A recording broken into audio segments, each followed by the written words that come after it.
पुढच्या सत्राच्या 3 मान्यवरांना मी विनंती करतो की त्यांनी मंचावरती यावं. डॉक्टर अंजली जोशी, डॉक्टर सुप्रिया सहस्रबुद्धे आणि सुबोध जावडेकर सर.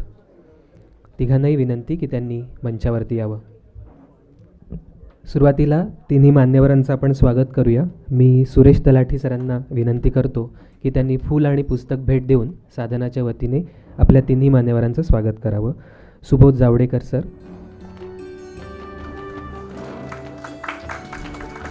डॉक्टर सुप्रिया सहस्रबुद्धे,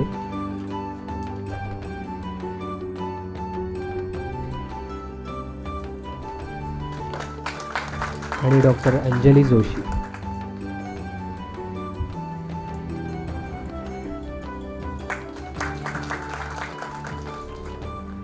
तलाठी सरांचे आभार.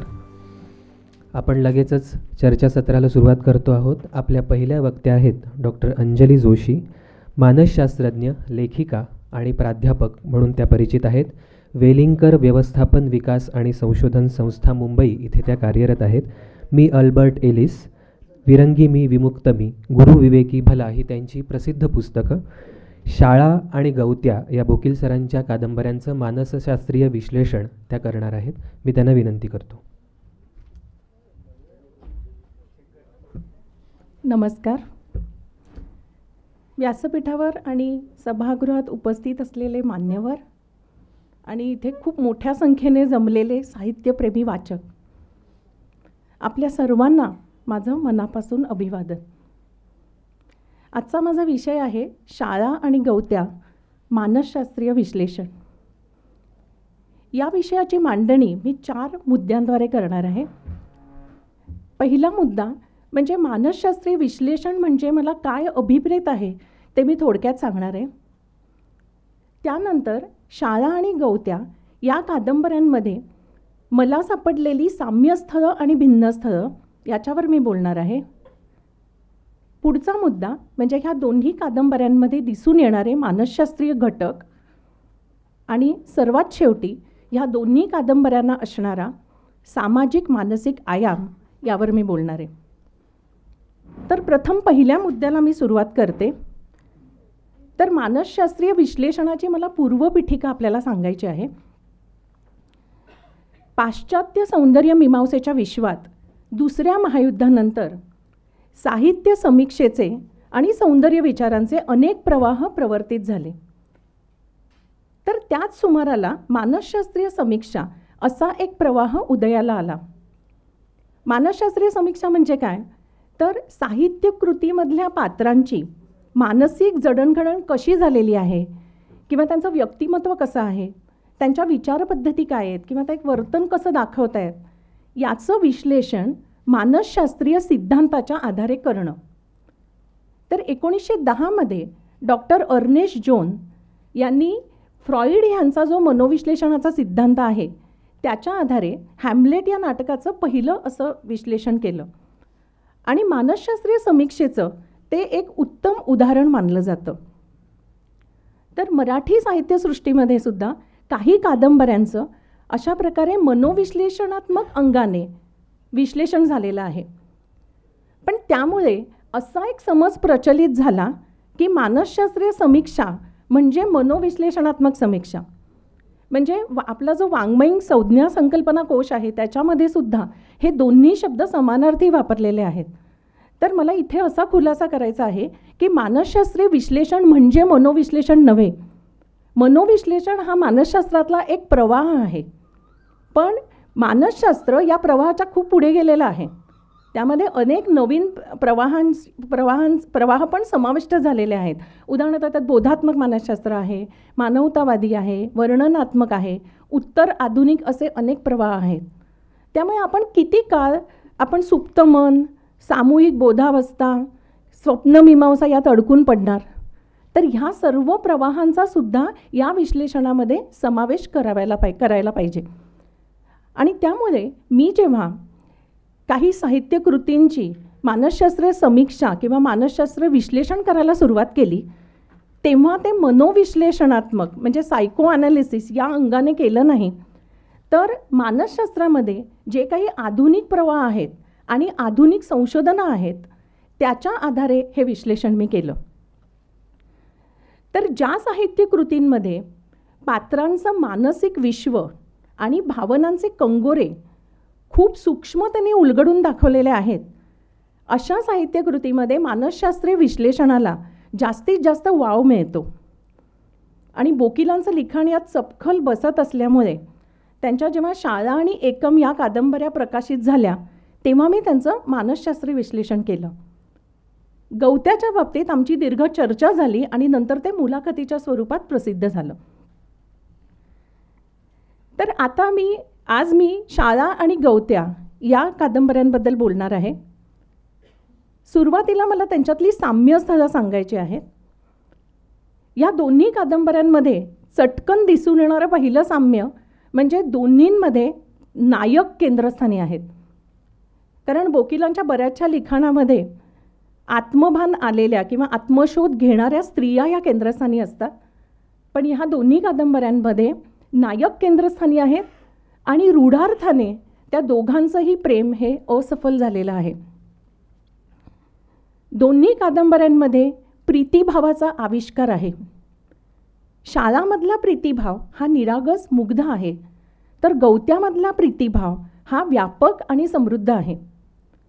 म्हणजे गवत्यामधल्या नायकाला जेव्हा कळतं की ज्ञान म्हणजे काय, तर ज्ञान म्हणजे दुसरं तिसरं काही नसून प्रीतिभावाची श्रेष्ठता समजणं आहे. आणि ह्या टप्प्यावर त्याला प्रेम आणि ज्ञान ह्याच्यामधली एकात्मता त्याला अनुभवायला मिळते. त्याच्यामुळे हा जो गवत्यामधला प्रीतिभाव आहे तो जास्त प्रगल्भ आहे.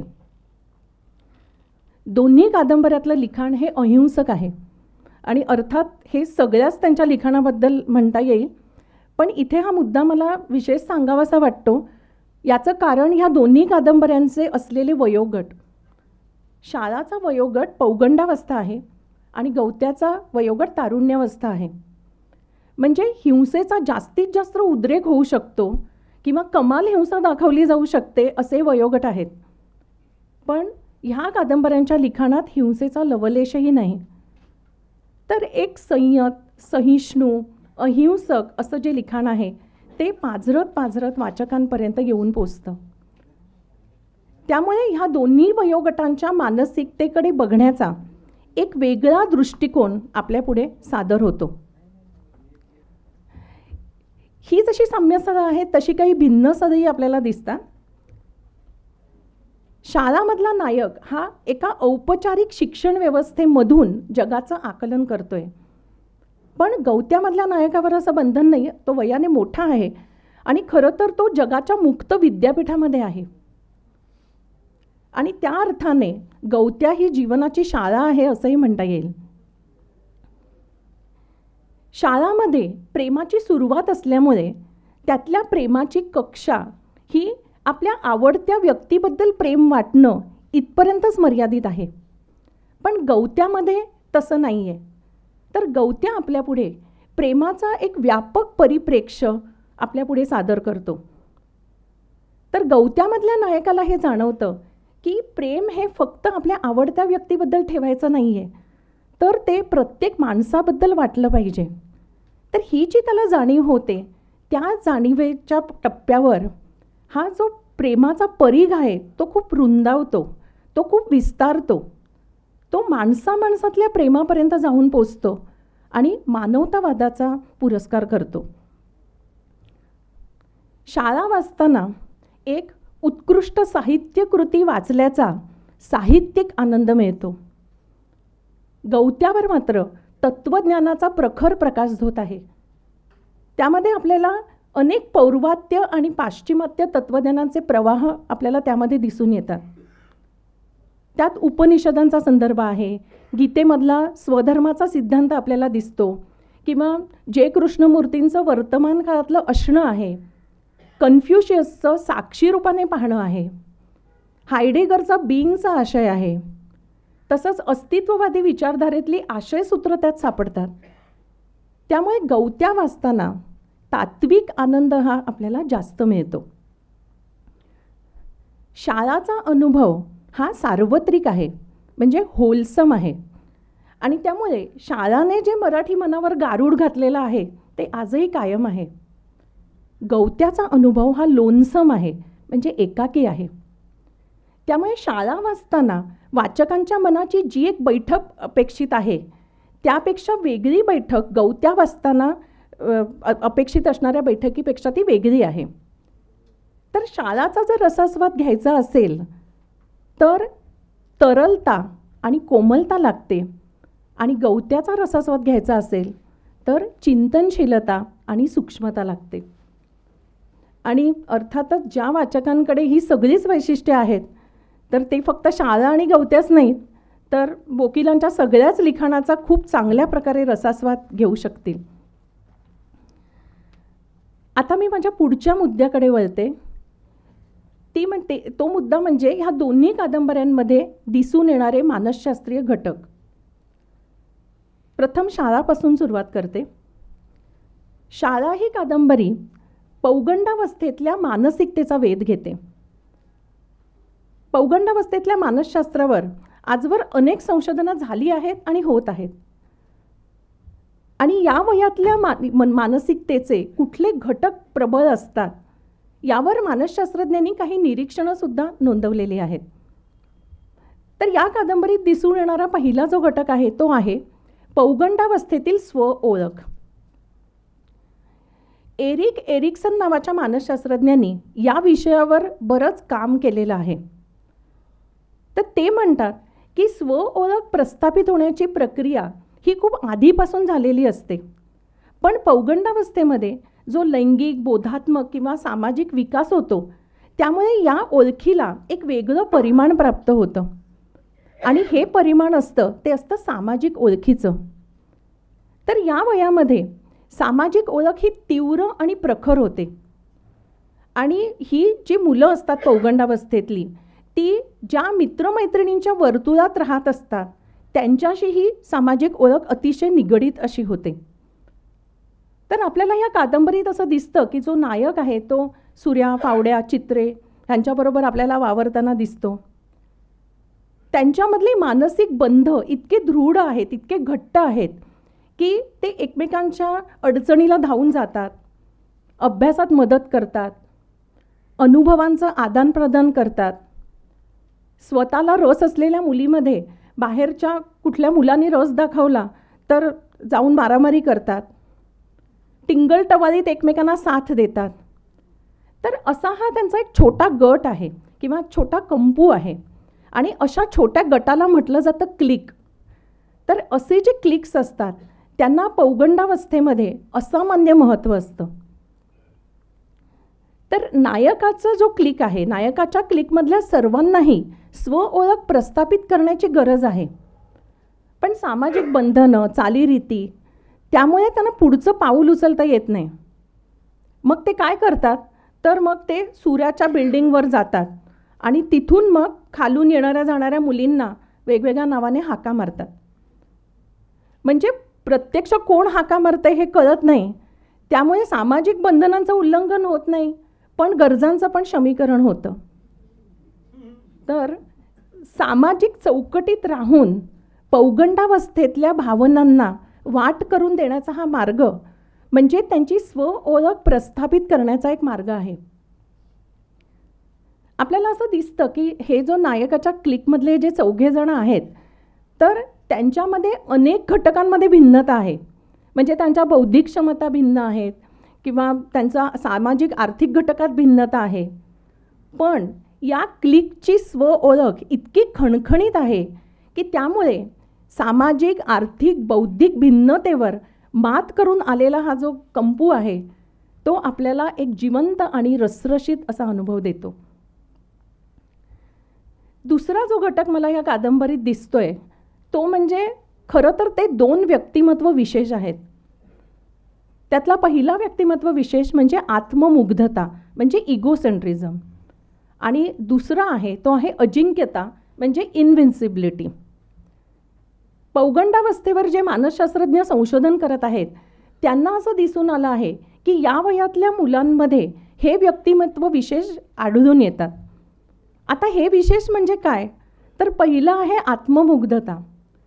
तर आत्ममुग्धता याचा अर्थ असा की या वयामध्ये मुलांना असं वाटत असतं की आपण इतरांपेक्षा वेगळे आहोत, आपण वैशिष्ट्यपूर्ण आहोत, आपला अनुभव हा खास आहे, म्हणजे तो अन्योन्य आहे, म्हणजे युनिक आहे. तर तो आपण कुणाशी शेअर नाही करू शकणार, कारण तो समजणार नाही कुणाला. किंवा आपल्या भावना, आपल्या व्यथा ह्या आपण कुणाला सांगू शकणार नाहीत. तर ह्या विशेषाला म्हटलं जातं आत्ममुग्धता. तर आपल्याला असं कादंबरीमध्ये दिसतं की हा जो नायक आहे तो पण त्याची प्रेमभावना कुणाशी शेअर करत नाही. त्याला वाटतं आपलं प्रेमप्रकरण खास आहे, आपली प्रेमभावना वेगळी आहे, आणि तो इतरांशी शेअर तर करत नाहीच, पण ती कुणाला कळूच नये याच्यासाठी पण तो आटोकाट धडपडताना आपल्याला दिसतो. तसंच आता दुसरा जो विशेष आहे तो आहे अजिंक्यता. म्हणजे खरं तर आत्ममुग्धता आणि अजिंक्यता हे दोन विशेष म्हणजे एका नाण्याच्या दोन बाजू आहेत. तर अजिंक्यता म्हणजे काय, तर या वयात मुलांची अशी ठाम समजूत झालेली असते की जे काही त्रास दुःख असेल ते इतरांच्या वाट्याला येईल, पण माझ्या वाट्याला ते येणार नाही. म्हणजे इतरांच्या वाट्याला त्रास दुःख पीडा येऊ शकते, पण माझ्या वाट्याला येणार नाही. का येणार नाही, कारण मी वैशिष्ट्यपूर्ण आहे, मी वेगळा आहे. म्हणजे परत आत्ममुग्धता हा विशेष आहे. म्हणजे हे दोनही विशेष एकमेकांशी संलग्न आहेत, जोडलेले आहेत. मी वेगळा आहे, त्यामुळे माझ्या वाट्याला तसं दुःख किंवा अडचणी येणार नाहीत. तर ते आपल्याला नायकाच्या बाबतीत पण दिसून येतं, कारण नायक जेव्हा शिरोडकरचा विचार करतो तेव्हा थेट लग्नाचाच विचार करतो. मध्ये कुठचं काही अडचणी येतील त्याला वाटतच नाही, किंवा असल्या तरी त्या माझ्या वाट्याला येणार नाहीत अशी त्याची ठाम समजूत झालेली आहे. म्हणजे इवन तिच्या वडिलांची नोकरी बदलीची आहे, पण ती बदली होऊ शकते हे त्याच्यापर्यंत पोचतच नाही आहे. इवन तुम्ही सूर्याच्या बाबतीत सुद्धा बघा की केवढा आपल्याला नाही म्हणू शकते, किंवा आपल्यापेक्षा तिला दुसरं कोणीतरी आवडू शकतो हा विचारच येत नाही, कारण हे परत आपल्याला व्यक्तिमत्व विशेष दिसतात, आत्ममुग्धता आणि अजिंक्यता. अनेक मानसशास्त्रज्ञांच्या म्हणण्यानुसार ही जी निर्व्याज अशी मानसिकता आहे ती उत्तर बाल्यावस्थेतून पौगंडावस्थेत संक्रमण होत असताना, अलैंगिकतेकडून लैंगिकतेकडे प्रवास होत असताना जी मानसिक अवस्था असते तिचं ती निदर्शक आहे. तिसरा जो महत्त्वाचा घटक मला ह्या कादंबरीत दिसतो आणि तो आहे कल्पनारम्य प्रणय, म्हणजे ज्याला आपण रोमॅन्टिक लव्ह म्हणतो.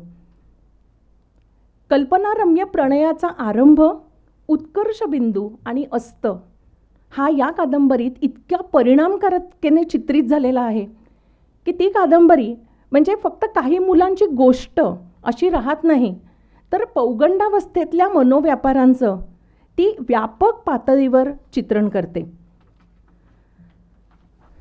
तर कल्पनारम्य प्रणयामध्ये काही घटक महत्त्वाचे असतात. त्यातला एक महत्त्वाचा घटक आहे की या प्रणयाबद्दल ती व्यक्ती पाहत असणारी कल्पनाचित्र म्हणजे फॅन्टसीज. तर ही कल्पनाचित्र आपण कशी बघतो, तर आपले जे प्रमुख स्वभाव विशेष असतात त्यानुसार ही कल्पनाचित्र पाहिली जातात. तर नायकाचा स्वभाव विशेष हा मुख्यतः तरलतेकडे किंवा मृदुतेकडे जाणारा आहे, म्हणून त्याची कल्पनाचित्र कशी आहेत, तर तो कल्पनेतल्या शाळेत रमतो, चॉकलेटच्या तलावात डुंबतो, आणि तो काय बघतो तर शिरोडकरला घेऊन तो इंजिनात बसून लांबच्या प्रवासाला गेलेला आहे. म्हणजे त्याच्या स्वभाव विशेषानुसार तो ती कल्पनाचित्र बघतोय. आता तुम्ही सूर्याची कल्पनाचित्र बघा, तर सूर्य हा शारीरिक सामर्थ्याला जास्त महत्त्व देतो, त्यामुळे त्याची कल्पनाचित्र कशी आहेत तर ती विजेत्या नायकाची आहेत. म्हणजे तो कल्पनाचित्र काय बघतो, तर आपण प्रेयसीला संरक्षण देत आहोत, किंवा सगळ्यांच्या समोर तिला जिंकून घेत आहोत, किंवा इतरांचा पाडाव करत आहोत, अशा प्रकारची कल्पनाचित्र तो बघतो. मानसशास्त्रज्ञांना असं आढळलेलं आहे की कल्पनारम्य प्रणयाची ही जी प्रारंभिक अवस्था असते त्या अवस्थेमध्ये प्रेमिकाला प्रेयसीबद्दल एक पूज्य किंवा पवित्र भाव निर्माण होतो.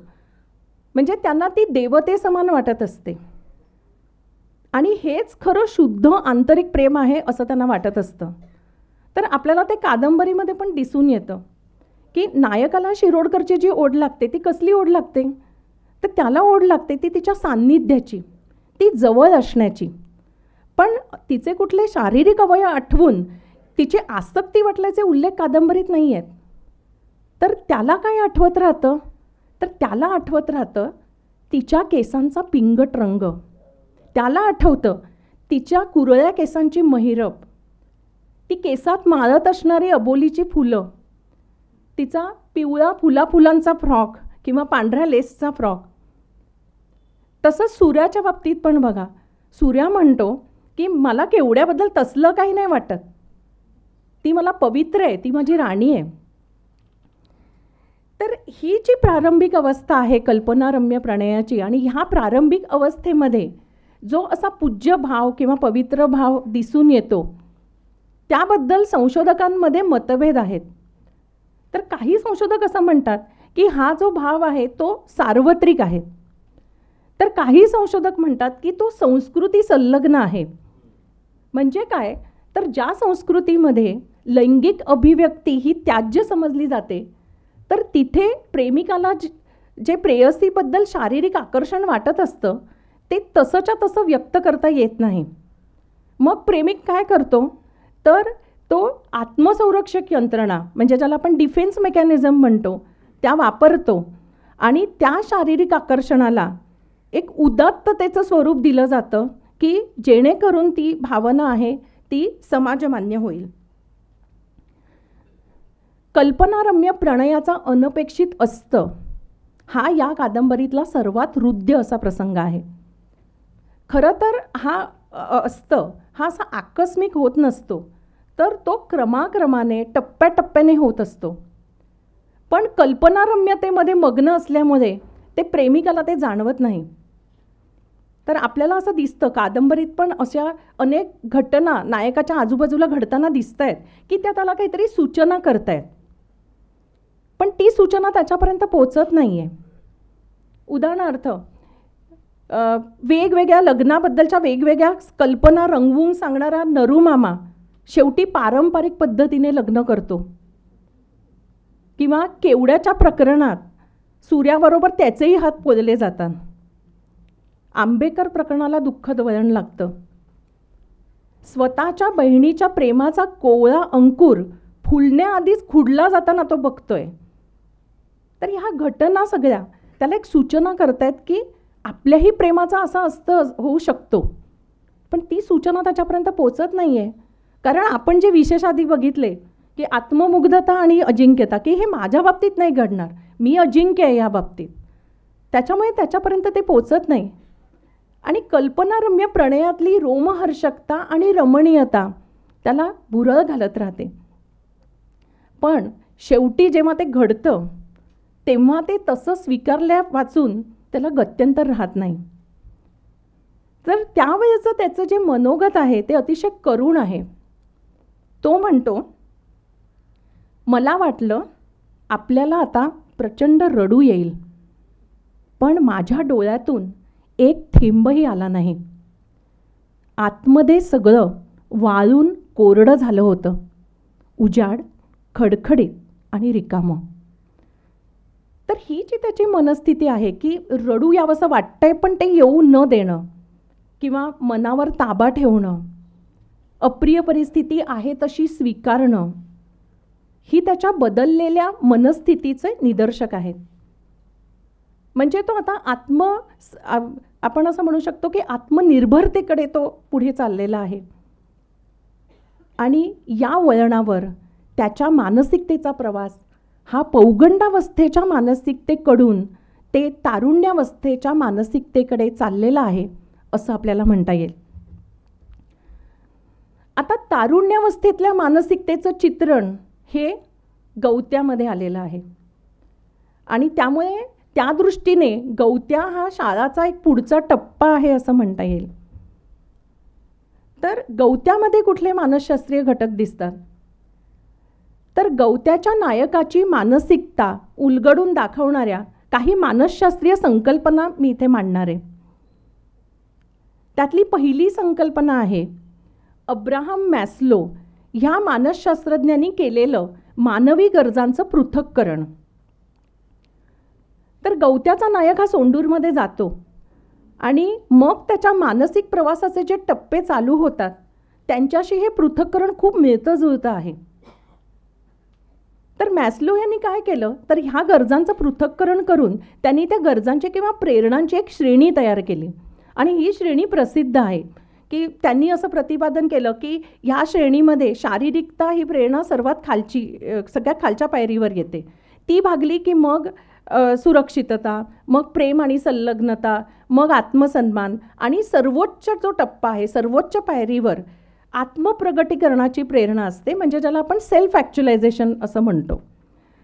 तर आपल्याला असं दिसतं की गवत्यामधला नायक आहे तो आत्मशोध घेताना आपल्याला दिसतोय. तसंच आत्मप्रगटीकरणाची प्रेरणा सुद्धा तो व्यक्त करण्यासाठी धडपडतो हे आपल्याला दिसतंय. पण असंही त्यात दिसून येतं की त्याहीपेक्षा एक प्रबळ प्रेरणा त्याच्यामध्ये आहे. आणि ही कुठची प्रेरणा आहे याचं उत्तर आपल्याला मॅस्लो यांनी या श्रेणीमध्ये अजून एका प्रेरणेचा जो शोध लावला आहे त्यामध्ये आपल्याला मिळतं. तर मॅस्लो हे त्यांच्या जीवनाच्या अखेरच्या काळामध्ये या पृथक्करणावर आणि या श्रेणीवर काम करत होते, संशोधन करत होते.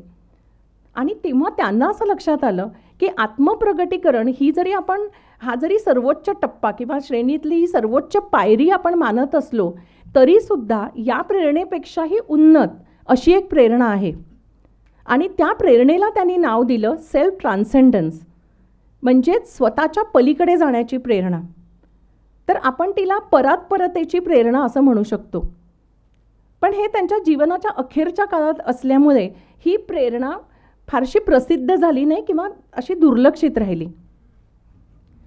तर ही प्रेरणा म्हणजे काय तर अशी जाणीव की आपलं स्वतःचं क्षितिज हे विस्तारतंय. ही प्रेरणा म्हणजे स्वतःचं क्षितिज विस्तारलं जाण्याची, अवाक होण्याची, सामर्थ्य आणि हतबलता या दोन्ही भावना एकाच वेळी अनुभवण्याची जाणीव. तर आपण जर बघितलं तर गवत्याचा हा जो नायक आहे त्याचा प्रवास हा परात्परतेच्या प्रेरणेकडे होतोय असं आपल्याला दिसून येतं. तो जेव्हा सोंडूरमध्ये येतो तेव्हा त्याचं क्षितिज हळूहळू विस्तारलं जात आहे. तो तिथल्या माणसांशी, त्यांच्या संस्कृतीशी, तिथल्या निसर्गाशी, त्या गवत्या नावाच्या डोंगराशी तो जोडला जातोय. आणि कादंबरीत असे प्रसंग आहेत की जेव्हा तो अवाक होतोय, सामर्थ्य आणि हतबलता तो अनुभवतोय. उदाहरणार्थ गुरुजींच्या मृत्यूनंतर परतत असताना तो जेव्हा आंब्याच्या झाडाशी जो संवाद साधतो तेव्हाचा प्रसंग आहे.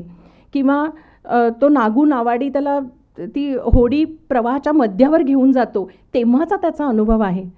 ते जर आपण बारकाईने बघितलं आणि त्याची जी मनस्थिती जी कादंबरीमध्ये वर्णन केलेली आहे त्यावरून आपल्याला असं दिसतं की तो केवळ आत्मशोध घेत नाही आहे, आत्मप्रगटीकरणासाठी धडपडत नाही आहे, तर त्याच्यापेक्षाही एका प्रबळ प्रेरणेकडे त्याचा प्रवास चाललेला आहे. आणि ती प्रेरणा म्हणजे परात्परतेची प्रेरणा.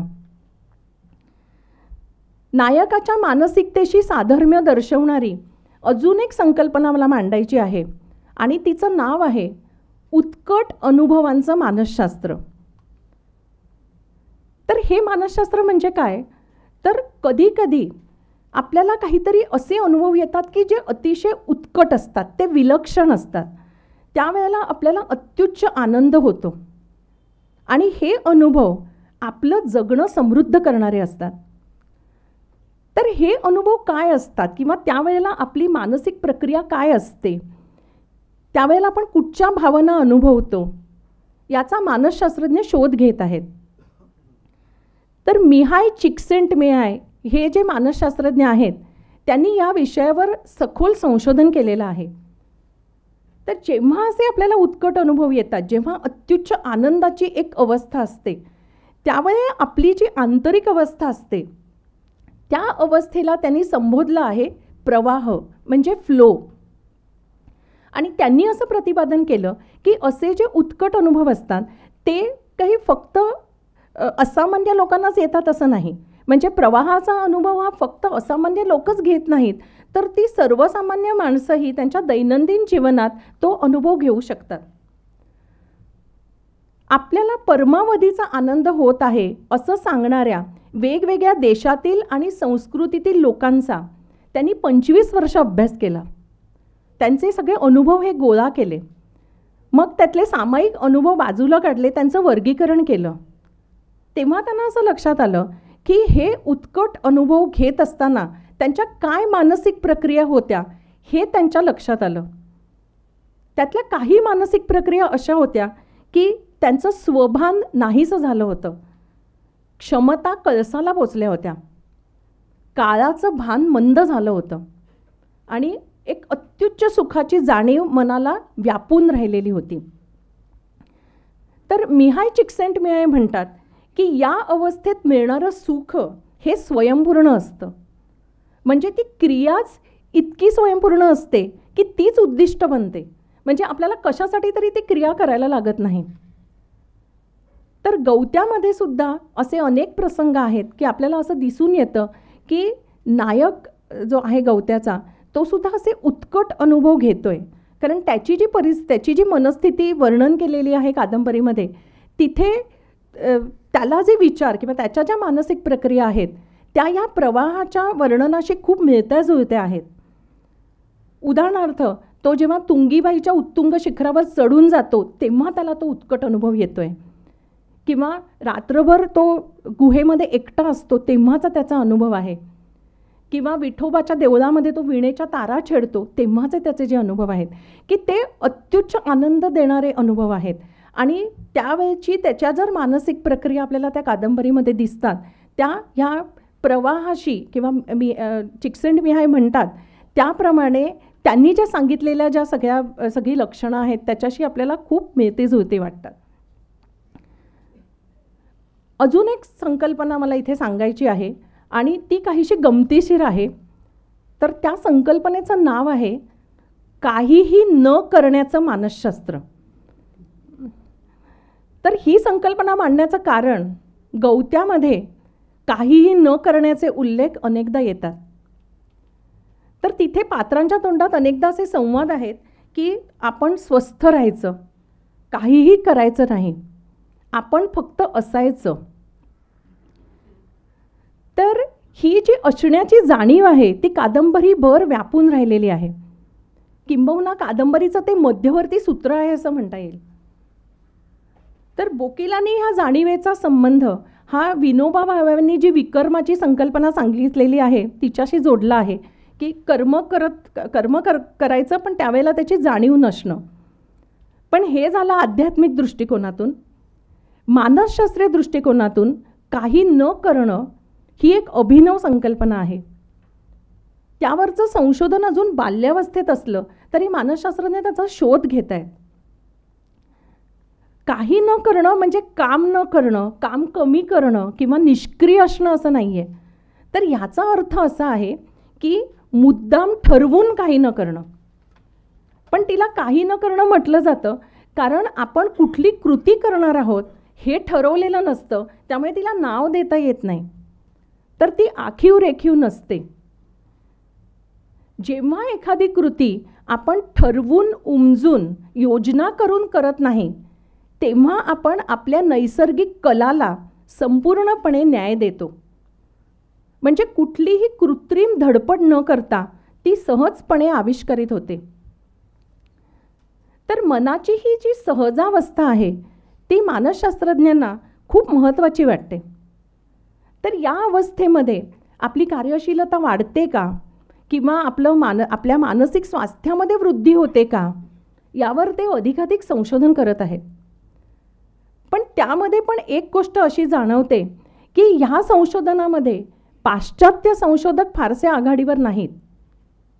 याचं कारण आहे की पाश्चात्य संस्कृतीमध्ये काहीतरी करण्याला किंवा कार्यरत राहण्याला महत्त्व आहे. म्हणजे मनुष्याचं मूल्यच मुळी कृती करण्याशी निगडीत आहे. आणि त्यामुळे ध्येय समोर ठेवून ते गाठणं किंवा उद्दिष्टपूर्तीसाठी झटणं किंवा अंतिम ध्येयाकडे नजर ठेवून त्यासाठी प्रयत्न करणं ह्या सर्व कर्तृत्वाच्या मापनपट्ट्या आहेत.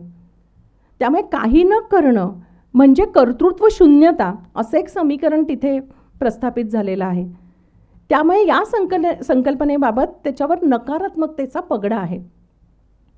पण असा पगडा पौर्वात्य मानसशास्त्रज्ञात नसल्यामुळे ते यावर अधिकाधिक संशोधन करत आहेत. तसंच तत्त्वज्ञानातल्या काही विचारधारा आहेत त्या पण या संकल्पनेशी साधर्म्य दर्शवतात. उदाहरणार्थ चीनी तत्त्वज्ञानामध्ये एक विचारधारा आहे, तिचं नाव आहे वू वे. तर ती आपल्याला सांगते की नैसर्गिक प्रेरणेची हाक ऐका, ती जशी नेल तशी चाला.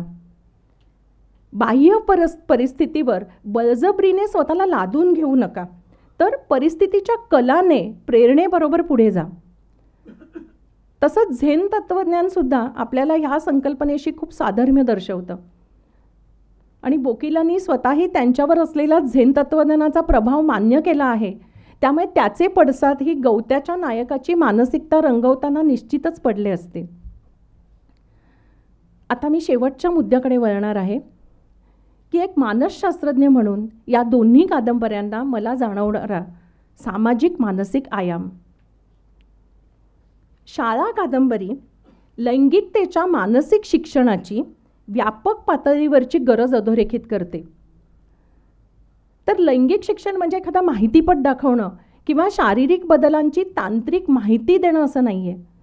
तर लैंगिक शिक्षण हे खरं तर मानसिक शिक्षण असतं, कारण मानवी लैंगिकता ही शारीर मानसिक आहे. लैंगिकतेच्या प्रगटीकरणावर मानसिकतेचा खूप प्रभाव पडतो. आपल्याला शाळा कादंबरीत दिसतं की मुलांची लैंगिक मानसिकता कुणी लक्षातच घेत नाही आहे, किंवा त्यांच्या भरकटणाऱ्या मनाला ताळ्यावर आणून मार्गदर्शन करणारी कुणी व्यक्तीही आजूबाजूला नाही आहे. ह्या कादंबरीतला काळ हा जरी 30-40 वर्षांपूर्वीचा असला तरी आजच्या काळामध्ये त्यात फार बदल घडलेला आहे असं मला वाटत नाही. बदल कशात घडला आहे तर सध्या लैंगिक माहितीचा विस्फोट झाला आहे, पण मानसिक शिक्षणाचं काय ते अजूनही फारसं दिलं जात नाही आहे. किंवा शारीरिक बदलांना मानसिकदृष्ट्या कसं सामोरं जायचं यावरही फारसं बोललं जात नाही आहे. तर ते बोललं गेलं, ते शिक्षण दिलं गेलं तर आज या वयोगटामध्ये आपल्याला ज्या समस्या दिसून येत आहेत की आत्महत्या आहे, आक्रमकता आहे, गुन्हेगारी, समाजविघातक वर्तन, त्या कमी व्हायला हातभार लागेल असं मला वाटतं. गवत्यामध्ये प्रेमाचं एक सहिष्णू तत्त्वज्ञान सांगितलेलं आहे. गवत्या आपल्याला सांगतं प्रेमामध्ये सफल विफल असं काही नसतं. आपली काय समजूत असते की आपल्या आवडीची व्यक्ती ही आपल्या मालकीची झाली की प्रेम सफल झालं, नाहीतर ते विफल झालं. पण गवत्याच्या नायकाला शेवटी असं जाणवतं की हा जो मालकी भाव आहे तो काढून टाकला आणि प्रीतिभाव अखंड ठेवला तर प्रेम विफल होत नाही. आणि ही जेव्हा त्याला जाणीव होते तेव्हा त्याच्या प्रेयसी जी अनु आहे त्या प्रेयसीच्या विवाहामुळे किंवा विरहामुळे त्याची जी तगमग होत असते ती थांबते, कारण तो प्रीतिभाव तो अखंड ठेवणार असतो. तर हे जर सहिष्णू तत्त्वज्ञान आजच्या तरुण पिढीने आत्मसात केलं तर त्यांचे अनेक प्रश्न सुटू शकतील असं मला वाटतं. आणि शेवटी समारोप करताना मी असं म्हणेन की मानवी मन हा साहित्य आणि मानसशास्त्र यातला दुवा आहे. कल्पितातून वास्तव उभं करण्याचं सामर्थ्य साहित्यात आहे, तर वास्तवाचा अन्वयार्थ लावण्याचं सामर्थ्य हे मानसशास्त्रात आहे. तर ह्या दोन्ही क्षेत्रांचा जर संगम झाला तर मानवी मनाची आजवर अज्ञात असलेली अनेक रहस्य उलगडायला मदत होईल असं मला वाटतं. धन्यवाद.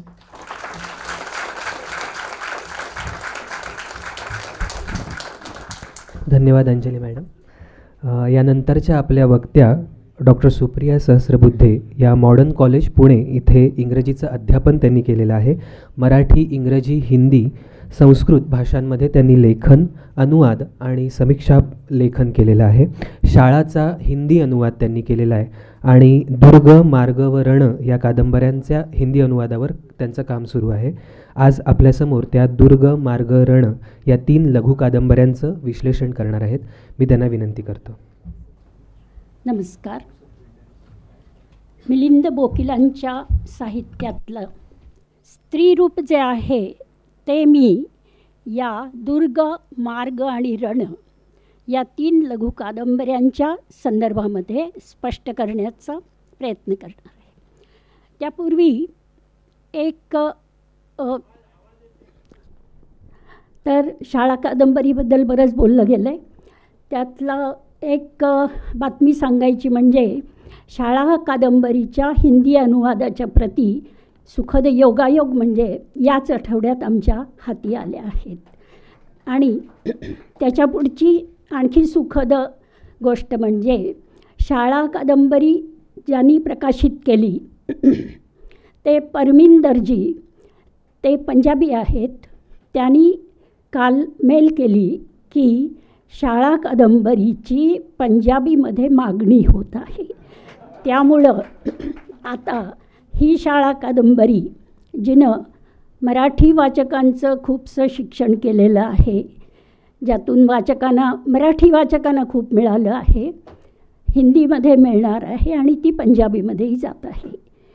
इंग्रजीमध्ये ही कादंबरी आधीच आलेली आहे आणि त्या बाबतीतसुद्धा कदाचित आपल्याला कल्पना असेल, हार्पर कॉलिन्सनं एक 20 पुस्तकांची यादी केली की जी attest to the power of education. त्या 20 पुस्तकांच्या यादीमध्ये शाळा कादंबरीच्या इंग्रजी अनुवादाचा समावेश आहे. तर हे शाळा कादंबरीचं अर्थात मोठं यश आहे आणि त्याच्या आणखी उच्च पायऱ्या गाठल्या जातील याबद्दल मला काही शंका नाही. दुसरी एक सुरुवातीला व्यक्तिगत आठवण मला सांगावीशी वाटते की साधारण 2005च्या सुमाराला मराठीचे नामवंत भाषाशास्त्रज्ञ पद्मश्री डॉक्टर अशोक केळकर यांनी मला उदकाची या आरतीचं हिंदी भाषांतर करायला सांगितलं आणि तो अनुवाद दिल्लीच्या हंसमध्ये प्रकाशित झाला. हंस हे हिंदी कथा साहित्याचे पितामह मुंशी प्रेमचंद यांनी सुरू केलं होतं आणि 1953मध्ये ते बंद पडलं होतं. 1986मध्ये हिंदीतले दुसरे नामवंत लेखक राजेंद्र यादव, सारा आकाश लिहिणारे, तर त्यांनी ते पुन्हा सुरू केलं आणि त्यामध्ये तो अनुवाद आला. त्यानंतर केळकर सरांचे हिंदी विद्वानांच्यामध्ये अनेक मित्र होते, तसे राजेंद्र यादवही होते. तर राजेंद्र यादव पुण्याला आलेले असताना अशोक केळकर सरांनी बोकील सरांना आणि मला त्यांच्याकडं नेलं होतं. सरांना आठवत असेल कदाचित. आणि त्यावेळी या 2 दिग्गजांच्यामध्ये बोकिलांच्या कथा साहित्याच्या सामर्थ्याबद्दल झालेलं संभाषण मला आठवतं आणि गेल्या 20 वर्षातला त्यांचा जो विपुल साहित्य संभार आहे त्यातली गुणवत्ता पाहिल्यावर त्याचं स्मरण होतं आणि ते किती यथार्थ होतं याची खात्री पटते.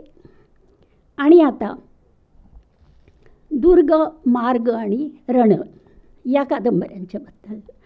तर यावेळी मला यातल्या स्त्रीचा विचार करत असताना मला इंग्रजीतला T.S. इलियट हा नोबेल विजेता प्रख्यात कवी आणि समीक्षक त्याची आठवण होती आहे.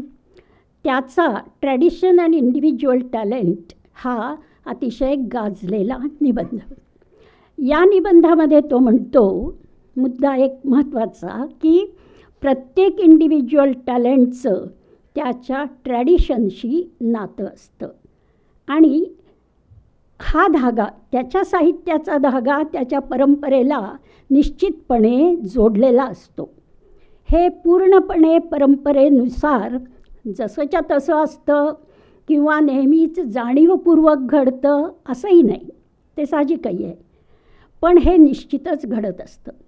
या निबंधाचं सिद्धांतन खूप सखोल आणि विशाल आहे, पण त्यात न शिरता या सूत्रानुसार बोकिलांच्या साहित्यातील स्त्रीचा धागा जरी बंगाली लेखक असले तरी ज्यांना भारतीय लेखक, बंगालीत लिहिणारा भारतीय लेखक म्हणावं अशा शरदचंद्रांच्या साहित्याशी जोडावंसं वाटतो. आता हे यावर एक वेगळा निबंध होऊ शकतो. पण मला असं म्हणायचं आहे की या दोघांच्यामधलं जे काही साम्य आहेत ती पाहिल्यानंतर शरदचंद्रांचं साहित्य साधारण 1938पर्यंतचं आहे आणि बोकिलांचं साहित्य 20व्या शतकाच्या शेवटच्या दशकापासूनचं आहे. तर 20व्या शतकाचं अंतिम दशक आणि आत्ताचं 21वं शतक या काळातलं बोकिलांच्या साहित्यातलं स्त्रीचं रूप म्हणजे मला 20व्या शतकाच्या पहिल्या 3 दशकातल्या शरदचंद्रांच्या स्त्रीचं उत्क्रांत आणि विकसित असं रूप वाटतं. एक घटक वर्ज्य करायचा. शरदचंद्रांच्या साहित्यावर भावविवशतेचा आरोप केला जातो काही समीक्षक. तो या पुढच्या साहित्यात घालता येणार नाही. गौरी देशपांडे यांच्या स्त्रियांच्यामध्येही असंच सशक्त पण काहीसं आक्रमक असं रूप आढळतं. दुस्तर घाटमधली नमू, उत्खननमधल्या दुनियामणी अशी काही उदाहरणं देता येतील, पण जास्त स्पष्टीकरणासाठी आपल्याला वेळ नाही. पण दुसरी गोष्ट, शरदचंद्रांच्या काळातली म्हणजे 20व्या शतकाच्या पूर्वार्धातली सामाजिक परिस्थिती आणि त्यातल्या त्यात स्त्रीची स्थिती दारुण भयंकर म्हणावी अशी होती हे आपल्याला माहिती आहे. आज सुदैवानं आणि समाजसुधारकांच्या कार्यामुळं तशी स्थिती नाही आहे.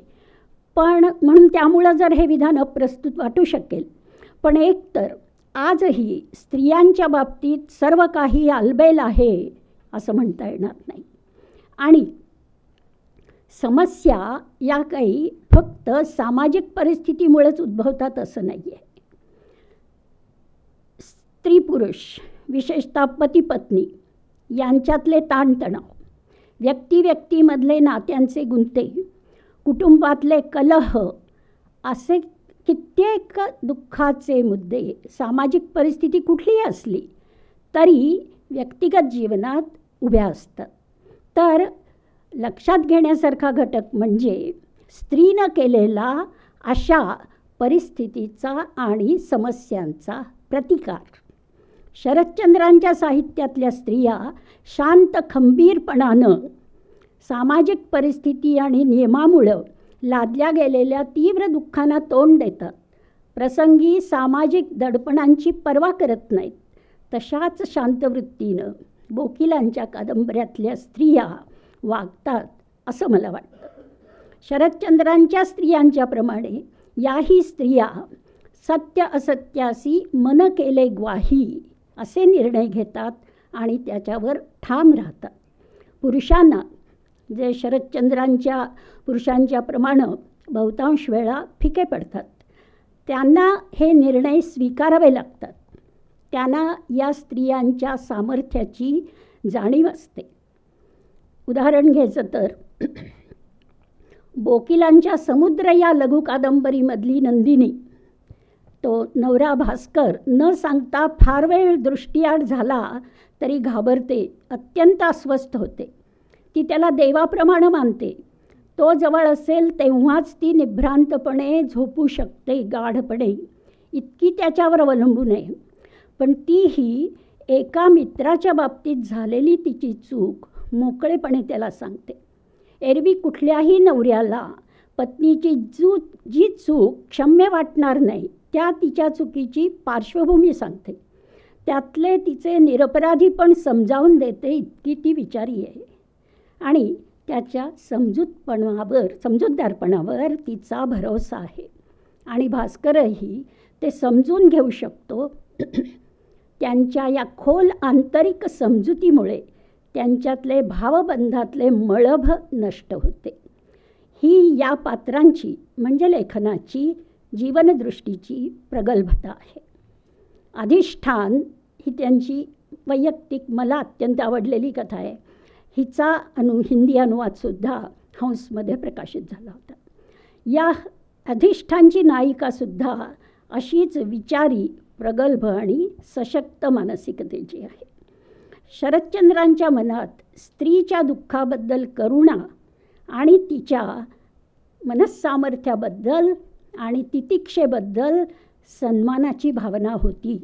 आणि बोकिलांच्या साहित्यातलं स्त्रियांचं चित्रण पाहिल्यावर मला नक्की असंही वाटतं की अशीच दुःखाबद्दल करुणा आणि सामर्थ्याबद्दलचा सन्मान त्यांच्याही मनामध्ये आहे. दुसरं, सेवा हे शरदचंद्रांच्या स्त्रियांच्या व्यक्तिमत्वाचं व्यवच्छेदक लक्षण असतं. सुप्रसिद्ध किंबहुना अनेक जागतिक भाषांच्यामध्ये अनुवाद झालेला असल्यामुळं जगप्रसिद्ध म्हणायला हरकत नाही अशा श्रीकांत कादंबरीतली राजलक्ष्मी अभयाच नव्हे तर शेषप्रश्नची बंडखोर कमलसुद्धा शिवनाथची सेवा करतेच. ती एका पुरुषाची किंवा कुटुंबाची सेवा होती. बोकिलांच्या या 3 लघु कादंबऱ्या दुर्ग, मार्गरण या स्त्रिया कौटुंबिक नाही पण सामाजिक पातळीवर निस्वार्थ सेवाच करणाऱ्या आहेत. म्हणजे सेवेचं क्षेत्र विशाल झालं आहे, उत्क्रांत विकसित. केवळ यातलंच नव्हे तर उदकाची ये आरती या दीर्घकथेतली रोहिणी, तिच्या आईच्या मते ती सगळ्या तूप लोण्याच्या सुखापासून लांब जाऊन धरणग्रस्तांच्यासाठी काम करते. ही मागच्या पिढीतली आईसुद्धा मुलीला काय म्हणते, तुझं संसाराचं लोडणं सुटलं ते एका दृष्टीनं बरंच झालं, नाहीतरी ते सगळं करून काय झालं असतं, जे आमचं झालं तेच, इथं निदान 4 माणसं तरी सुखी होतील, असं म्हणणारी ती मागच्या पिढीतली आई आहे. आणि ती आई आणि दुर्ग, रण आणि मार्गमधल्या सुचेता आणि नमिता आपल्याला दिसतं की एजन्सीद्वारे मनपूर्वक सामाजिक काम करतात. विशाखा मार्गमधली अतुलबरोबर ट्रायबल्ससाठी त्यांच्यामध्ये राहून काम करते. 3 लघु कादंबऱ्यामधील स्त्रिया असं निष्ठेनं सामाजिक कार्य करणाऱ्या आहेत. पतीबरोबर एकत्र राहून काम करण्याच्या संभावना होत्या पण त्या प्रत्यक्षात आलेल्या नाहीत.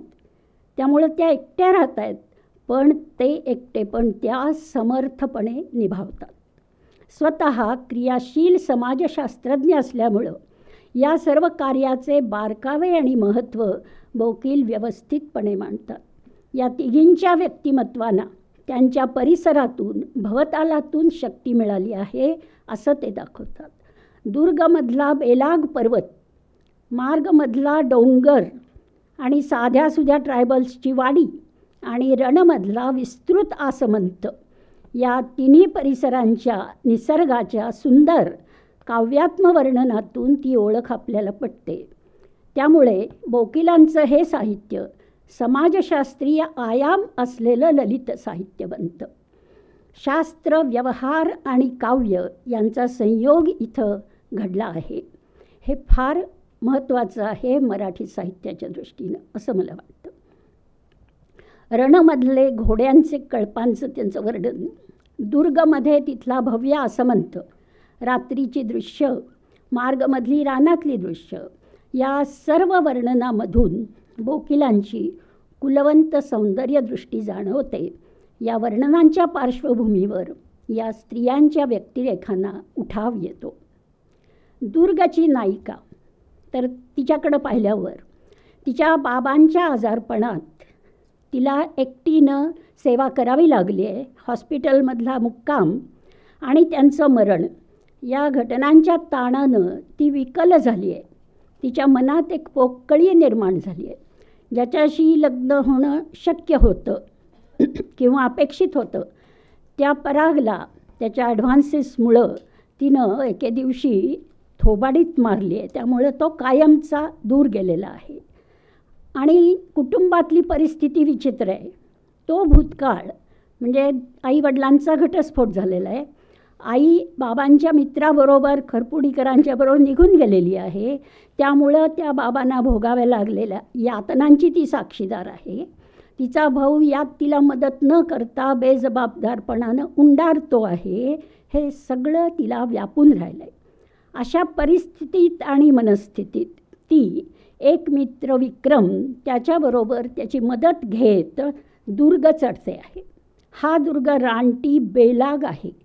तो चढायला जमेल असं तिला आधी वाटत नाही पण विक्रम तिला प्रत्येक टप्प्यावर धीर देतो. कधी वर जाण्यासाठी हात देतो.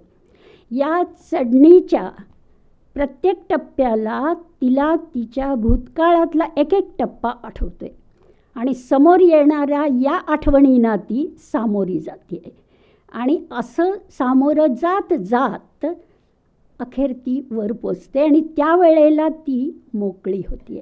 मोकळी होत जात शेवटी त्या दुर्गाच्या शिखरापर्यंत पोचते आणि मग ती म्हणते, आपल्यामध्ये आपणच भक्कमपणे उभे आहोत.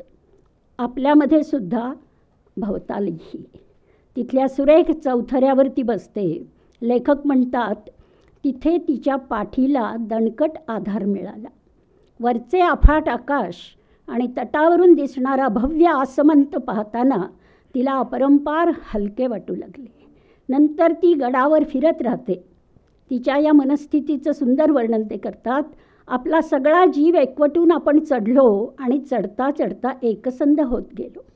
पूर्वी आपण विखुरलेले होतो, वाऱ्यावर उडणाऱ्या कागदासारखे इतस्ततः, पण आता आपण स्वतंत्र आहोत, सार्वभौम.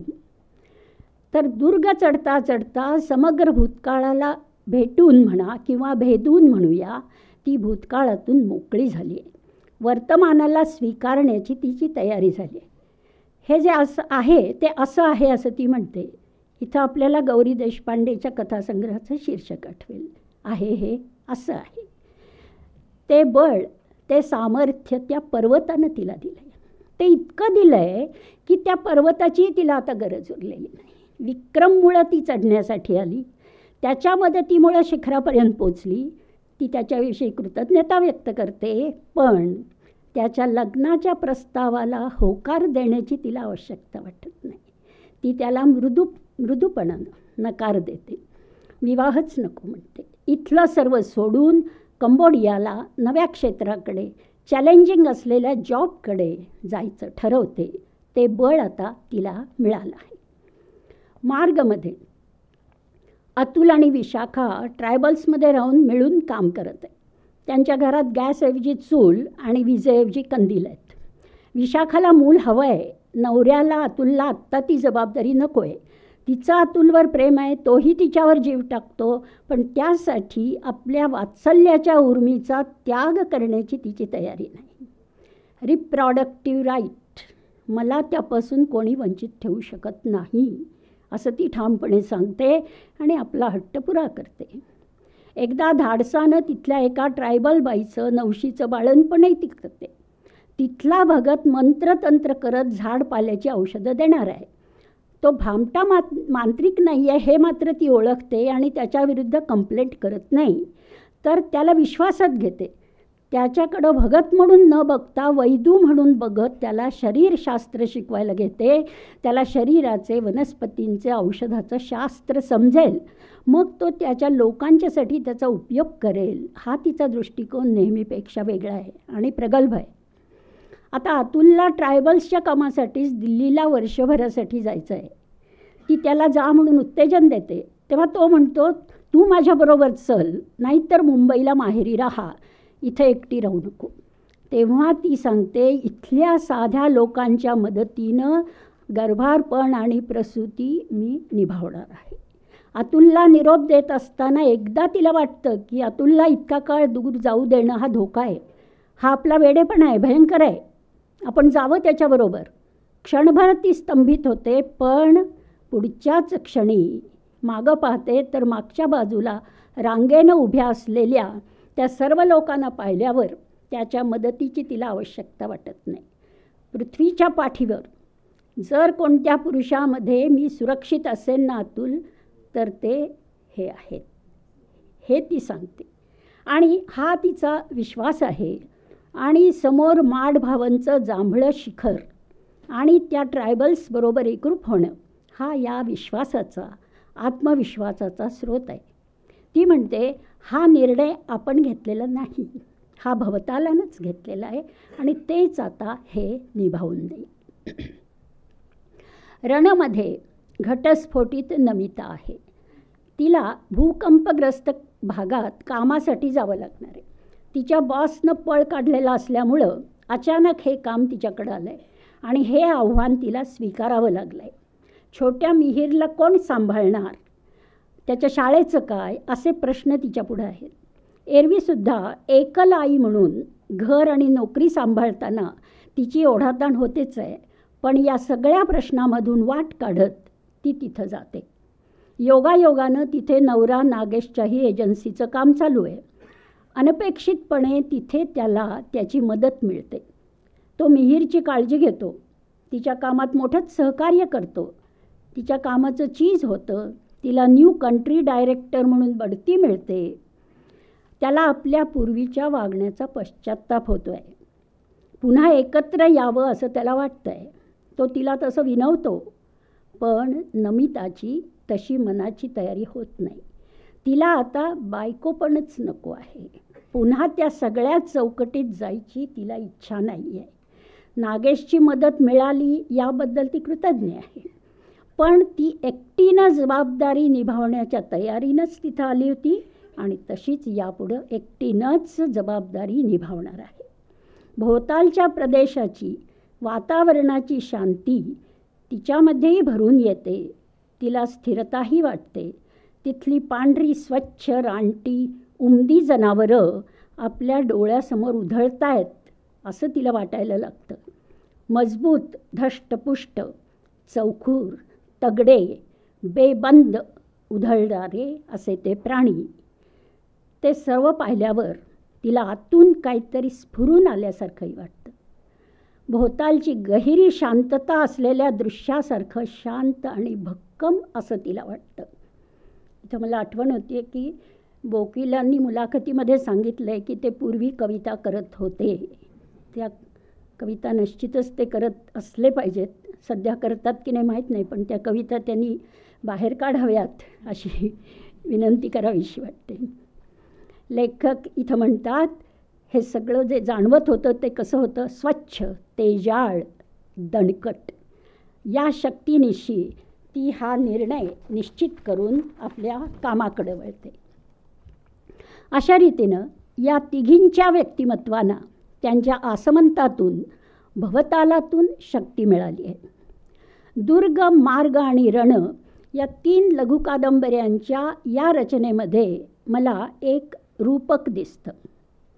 आता हे रूपक मी सांगणं म्हणजे थोडंसं 20व्या शतकातला लुईस रोझेनब्लाटची नवी थिअरी आपल्याला माहिती असेल, रीडर रिस्पॉन्स थिअरी. म्हणजे लेखकाला काय म्हणायचं हे बाजूला, लेखकानं लिहून ठेवलं की त्याचा संबंध संपला, नाळ तुटली. आता ते वाचकांचं आहे. मग वाचकांना त्यात काय दिसावं हे वाचकांचं स्वातंत्र्य आहे. तसं स्वातंत्र्य घेऊन मी हे सांगणार आहे. तर मला असं वाटतं, लेखकाला असंच म्हणायचं असेल असं नाही, पण एक वाचक म्हणून मला खरोखरच वाटतं की एक प्रकारे लेखक हे आजच्या विशेषतः भारतीय स्त्रीबद्दल त्यांना अपेक्षित, वांछित अशा स्त्री रूपाबद्दल बोलत आहेत की काय. मध्ययुगाच्या परवशतेचा, 20व्या शतकाच्या साधारण मध्यापर्यंतचा काचणाऱ्या जीव घेण्या रूढींच्या साखळ्यांचा संस्कृतीने जखडवलेला भूतकाळ स्त्रीनं मागं टाकला आहे. जणू काही शरदचंद्रांच्या त्या कठीण काळातली स्त्री दुर्गम दुर्ग चढून रणरणत्या उन्हातला मार्गक्रमण करून पुन्हा रणमध्ये आली आहे. तो खडतर प्रवास संपला आहे. सुचेताचं बेलाग दुर्गावर चढणं, नमिताचं कोरड्या संसारातून उठून एकल आई म्हणून जगणं, विशाखानं रानावनात झोपडीत राहणं आणि कायम तिथंच राहण्याचा निर्णय घेणं, हे सगळं निर्भयपणानं आव्हानं स्वीकारल्याचं लक्षण आहे. हिंदी अनुवादासाठी मी या 3 लघुकादंबऱ्या घेतला तेव्हा बोकिलांनी असं सांगितलं की जरी दुर्ग आणि रण 2011मध्ये आले, मार्ग 2015मध्ये आले, पण त्यांचा खरा क्रम दुर्ग, मार्ग आणि शेवटी रण असाच आहे. मग असा क्रम घेण्याच्या कारणांचा मी जेव्हा विचार करत होते तेव्हा मला वाटलं की शेवटच्या रणच्या शेवटी स्त्रीनं बायकोपणाची चौकट अवहेरली आहे. पण वात्सल्य आणि त्याबरोबर येणारी जबाबदारी नाकारलेली नाही आहे. मिहीरचं मी सगळं करेन म्हणते ती. दिलीस मदत तू तर ठीक आहे, नाहीतर मी समर्थ आहे असं ती सांगते. पुरुषावर अवलंबून राहण्याची मात्र यातल्या कुणाचीच तयारी नाही. त्यांना आपला सूर सापडलेला आहे. आता एखाद्या विशाखाप्रमाणेच नवऱ्याची अनुपस्थिती या स्त्रीला जाचणार नाही आहे. तेव्हा त्यांचं जे सुंदर वाक्य आहे त्यातलं, भोवताली करडा संधीप्रकाश भरून आला, पण तिला मात्र आतल्या आत उजळल्यासारखं झालं. आपल्याला अप्राप्य असं काही नाही असं जाणवलं. हे जे लेखकानं केलेलं वर्णन आहे ते केवळ या तिघींचं आहे असं नाही, तर ते आजच्या त्यांना अपेक्षित असलेल्या स्त्रीरूपाचं आहे असं मला वाटतं. धन्यवाद.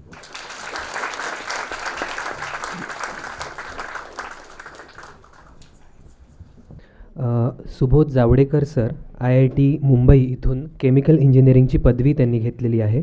मराठीतले महत्त्वाचे विज्ञान कथा लेखक म्हणून आपण त्यांना ओळखतो. ललित आणि ललितेतर अशी त्यांची 1.5 डझन पुस्तकं प्रकाशित झालेली आहेत. आज आपल्यासमोर ते बोकील सरांच्या झेन गार्डन, पतंग आणि उदकाची या आरती या कथासंग्रहांविषयी बोलणार आहेत. मी त्यांना विनंती करतो.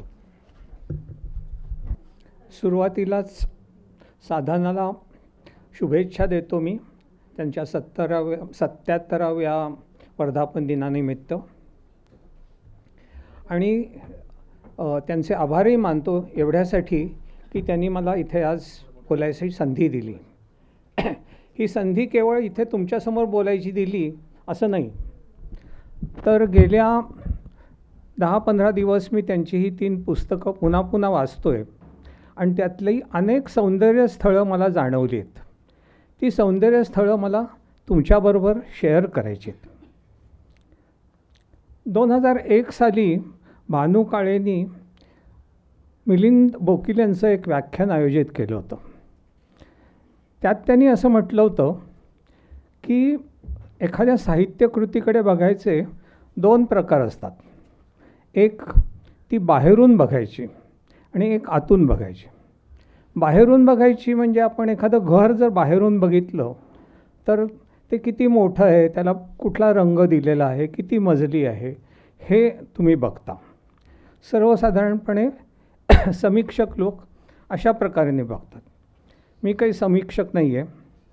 कथालेखनाचा थोडाफार अनुभव आहे, त्याचा उपयोग करून घेऊन मी हे या मिलिंद बोकीलांच्या कथा आतून बघायचा प्रयत्न करतो आणि ते तुमच्यापुढे मांडतो. मिलिंद बोकील हे सामाजिक कार्याशी संबंधित आहेत. सामाजिक कार्यकर्ता म्हणून जे अनुभव त्यांना आले ते त्यांच्या कथांमधून येतात. पण त्यांची कथा ही कार्यकर्त्याची कथा असली तरी एका परीने ती कार्यकर्त्याची कथा नाही. एवढ्यासाठी कारण ती कधी रिपोर्टाज या स्वरूपात येत नाही. ती कथा ही कार्यकर्त्याच्या आड दडलेल्या माणसाची कथा असते आणि मला वाटतं त्यांना तो माणूसच आपल्या कथेतनं तुमच्यापर्यंत आणायचा आहे. उदकाची आरतीमधली जी रोहिणी आहे ती जितकी त्या धरणामुळे जे गाव बुडत चाललेलं आहे त्याचा कैवार घेणारी रोहिणी आहे, तितकीच आपल्या आईच्या भेटीने हळवी झालेली रोहिणी आहे. आणि ती आपल्या अस्तित्वाचा शोध घेते, आपल्या व्यक्तित्वाचे धागे आपल्या आईशी जोडायचा प्रयत्न करते, तिथल्या धरणग्रस्तांशी जोडायचा प्रयत्न करते आणि आपल्या सगळ्या आयुष्याशीच जोडायचा प्रयत्न करते. आणि हे करताना तिला तिची ओळख पटत जाते. केवळ उदकाची आरती या कथेतच नव्हे तर मिलिंद बोकील यांच्या बहुतेक सर्व कथेमध्ये हा अस्तित्वाचा शोध घेण्याचा प्रयत्न चालू आहे. यंत्र या कथेमधला हरिहर असं म्हणतो की हे सगळं चाललं आहे हे काय आहे आणि त्यात मी कुठं आहे. नंदनच्या खोलीमध्ये गायत्री झोपल्यावर तिच्या मनात येतं की इथे मी काय करते, आणि हा प्रश्न केवळ त्या खोलीचा नाही तर या जगातच मी काय करते. विदेशात गेल्यानंतर चंद्रशेखरला प्रश्न पडतो की हा आपला देश कुठला, आपण जिथनं आलो तो का आत्ता आपण आहोत तो. आरंभ या कथेमधला जो संशोधक आहे तो तर म्हणतो की या सबंध विश्वात आपलं स्थान काय, सृष्टीच्या यंत्रावर गरागरा फिरत जाणं हे आहे का. झेन गार्डनमधली कल्याणी प्रतीकांचा अर्थ शोधते आणि त्यातून जीवनाचा अर्थ शोधायचा प्रयत्न करते. म्हणजे मगाशी भारत सासणेंनी सांगितलं की त्या काळात मिलिंद बोकीलांनी कथा लिहायला घेतली तेव्हा मी कोण हा प्रश्नाला उत्तर त्यांच्या पिढीने द्यायला सुरुवात केली. त्या सगळ्या कथा या 3 संग्रहात आहेत आणि ही त्या नायकांची, त्या कथेतल्या पात्रांची जी शोधयात्रा आहे त्या शोधयात्रेत आपणही नकळत सहभागी होतो आणि मग आपल्या लक्षात येतं की या उत्तराचा शोध घेणं हेच मुळी जीवन आहे. एखाद्या गोष्टी शब्दात न सांगता वाचकाला जाणवून द्यायचे हे मिलिंद बोकील यांचं कसब खरोखर अजब आहे. मगाशी ज्या मुलाखतीचा उल्लेख झाला, रेखा इनामदार यांनी घेतलेल्या त्यांच्या मुलाखतीत त्यांनी श्रीपू भागवतमबद्दल सांगताना 2 शब्द वापरलेत, एक वर्णन आणि दर्शन.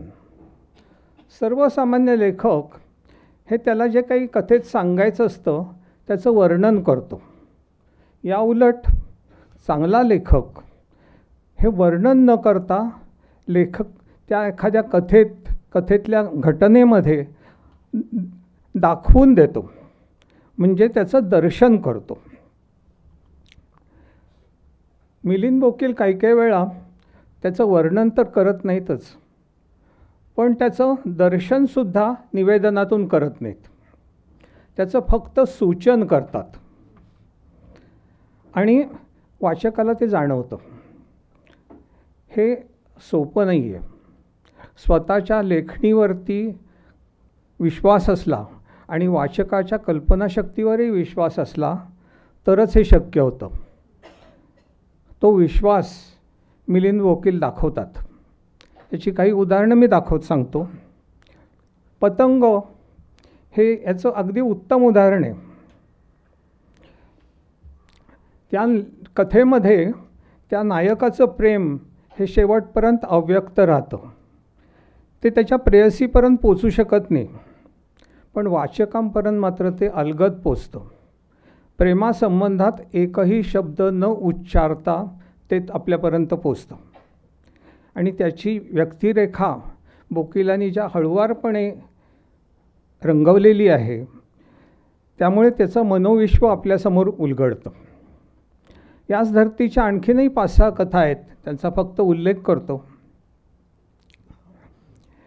पतंग या संग्रहामध्ये मुलगा ही जी कथा आहे त्यामध्ये आपली विधवा आई आणि तिचा प्रियकर यांची भेट घालून देणारा किंवा त्यांच्या भेटीच्या आड न येण्याचा प्रयत्न करणारा मुलगा आहे. संकेत या कथेत एक प्रौढ वयाची नायिका मोटरसायकलवरून येणाऱ्या एका व्यक्तीची वाट बघते. हे 2 पुरुष त्या स्त्रियांचे प्रियकर आहेत. ही गोष्ट बोकील कथेमध्ये कुठेही सांगत नाहीत, पण तरी ते वाचकाला कळतं. मनोज सुरेश माटे या कथेमध्ये नायक आत्महत्या का करतो याचा कथेत अजिबातही उल्लेख नाही, पण तरी वाचकाला ते समजून घ्यायला अजिबात अडचण जात नाही. कमाई या कथेमध्ये ती जी स्त्री आहे ती धंदा करणारी आहे, पण तसं बोकील कुठेच म्हणत नाही. ते फक्त एवढंच दाखवतात की त्या लॉजमध्ये जी जाते तेव्हा ती मागच्या दाराने जाते. त्यावरून वाचकापर्यंत ते बरोबर पोचतं. प्रवास या कथेमध्ये जावयाचे आणि सासूचे अनैतिक संबंध दाखवलेत, पण त्याचा उल्लेख दुरान्वयानेही केलेला नाही आहे. फक्त सासूच्या बोलण्यातून, तिच्या वरवर अगदी साध्या वाटणाऱ्या संभाषणातून त्याची चाहूल आपल्याला लागते. आणि त्यामुळे या वकिलांच्या शैलीमुळे या कथांची गोडी अधिकच वाढली आहे असं मला वाटतं. अर्थात काही कथांमध्ये, उदाहरणार्थ पाळत या कथेमध्ये याचा थोडा अतिरेक झाला आहे असंही मला वाटलं. वकिलांच्या कथांमध्ये येणारे नातेसंबंध हे जरा आगळे वेगळे आहेत. मग अशी रेखाताईंनी सांगितलं की ते विवाहबाह्य संबंध आहेत. उदाहरणार्थ रमाकांत आणि अंजी, किंवा चक्रव्यूहमधली प्रतिमा आणि कलेक्टर, ओझमधली यशोदाबाई आणि तिचा प्रियकर दिनकर, ही रूढार्थाने प्रियकर प्रेयसी नाहीत, पण तरीही एकमेकात गुंतली आहेत. त्यांची ती मैत्री म्हणता येईल, पण त्यांचं नातं हे मैत्रीपेक्षा, मैत्रिणींपेक्षा खूप जवळचं आहे. आणि ही नाती खूप नाजूक आहेत. गुलजार यांच्या शब्दात जर सांगायचं झालं तर ती रूह से महसूस करायची नाती आहेत. त्याच्यावर रिश्तो का इल्जाम लादायचा नसतो. आणि ही हळूवार नाती अशीच धूसर अस्पष्ट ठेवून हा उसूल मिलिंद बोकील यांनी निभावलेला आहे. एखादी गोष्ट शब्दातून न सांगता केवळ एकाच शब्दातून सांगायचं बोकिलांची खासियत आहे. ती अनेक कथांमधून दिसते. विदेश या कथेमध्ये चंद्रशेखर आणि सीमा हे जे जोडपं आहे त्यांचा घटस्फोट होणार असतो. आणि घटस्फोट घेण्यासाठी ते जेव्हा कोर्टात जातात तेव्हा तिथे भेटतात. तर ती त्याला विचारते, हाऊ आर यू. चंद्रशेखर फक्त एकच शब्द बोलतो, मजेत. मराठीत बोलतो, त्यामुळे तिच्या लॉयरला ते कळत नाही. तो म्हणतो, काय, व्हॉट डज इट मीन. तर तो सांगतो, it means I am having a nice time. तो म्हणतो, just in a single word. त्याच्या पुढे चंद्रशेखर जे म्हणतो ते जास्त महत्त्वाचं आहे. तो म्हणतो, yes and a lot more. हे जे लॉट मोर आहे ना, त्याच्यामध्ये अनेक अर्थ लपलेले आहेत, अनेक भावना लपलेल्या आहेत. त्याच्या मनात दुःख आहे, हताशा आहे, पण ते तिच्यापर्यंत पोचवायचं नाही आहे, तिला सांगायचं नाही आहे. हे मजेत हे सांगताना, मजेत एका शब्दात त्यांनी जे सांगितलेलं आहे ते तिच्यापर्यंत पोचतं का नाही हे लेखकांनी स्पष्ट केलेलं नाही आहे, पण ते वाचकांपर्यंत नक्की पोचतं. निरोप या कथेमध्ये त्याचा नायक हा त्या ज्या गावामध्ये काम करतो तिथल्या लोकांचा निरोप घ्यायला आलेला आहे. तेव्हा त्याची नजर अंजीला शोधत असते. अंजी कुठे आहे. शेवटी आवाजात सहजपणा आणत तो म्हणतो, सहजपणा आणत. रमाकांतला आवाजात सहजपणा आणावा लागतो. या छोट्याशा तपशिलातनं रमाकांतच्या अंजीबद्दलच्या नाजूक भावना बोकील वाचकांपर्यंत पोचवतात. ही अंजी कोण आहे.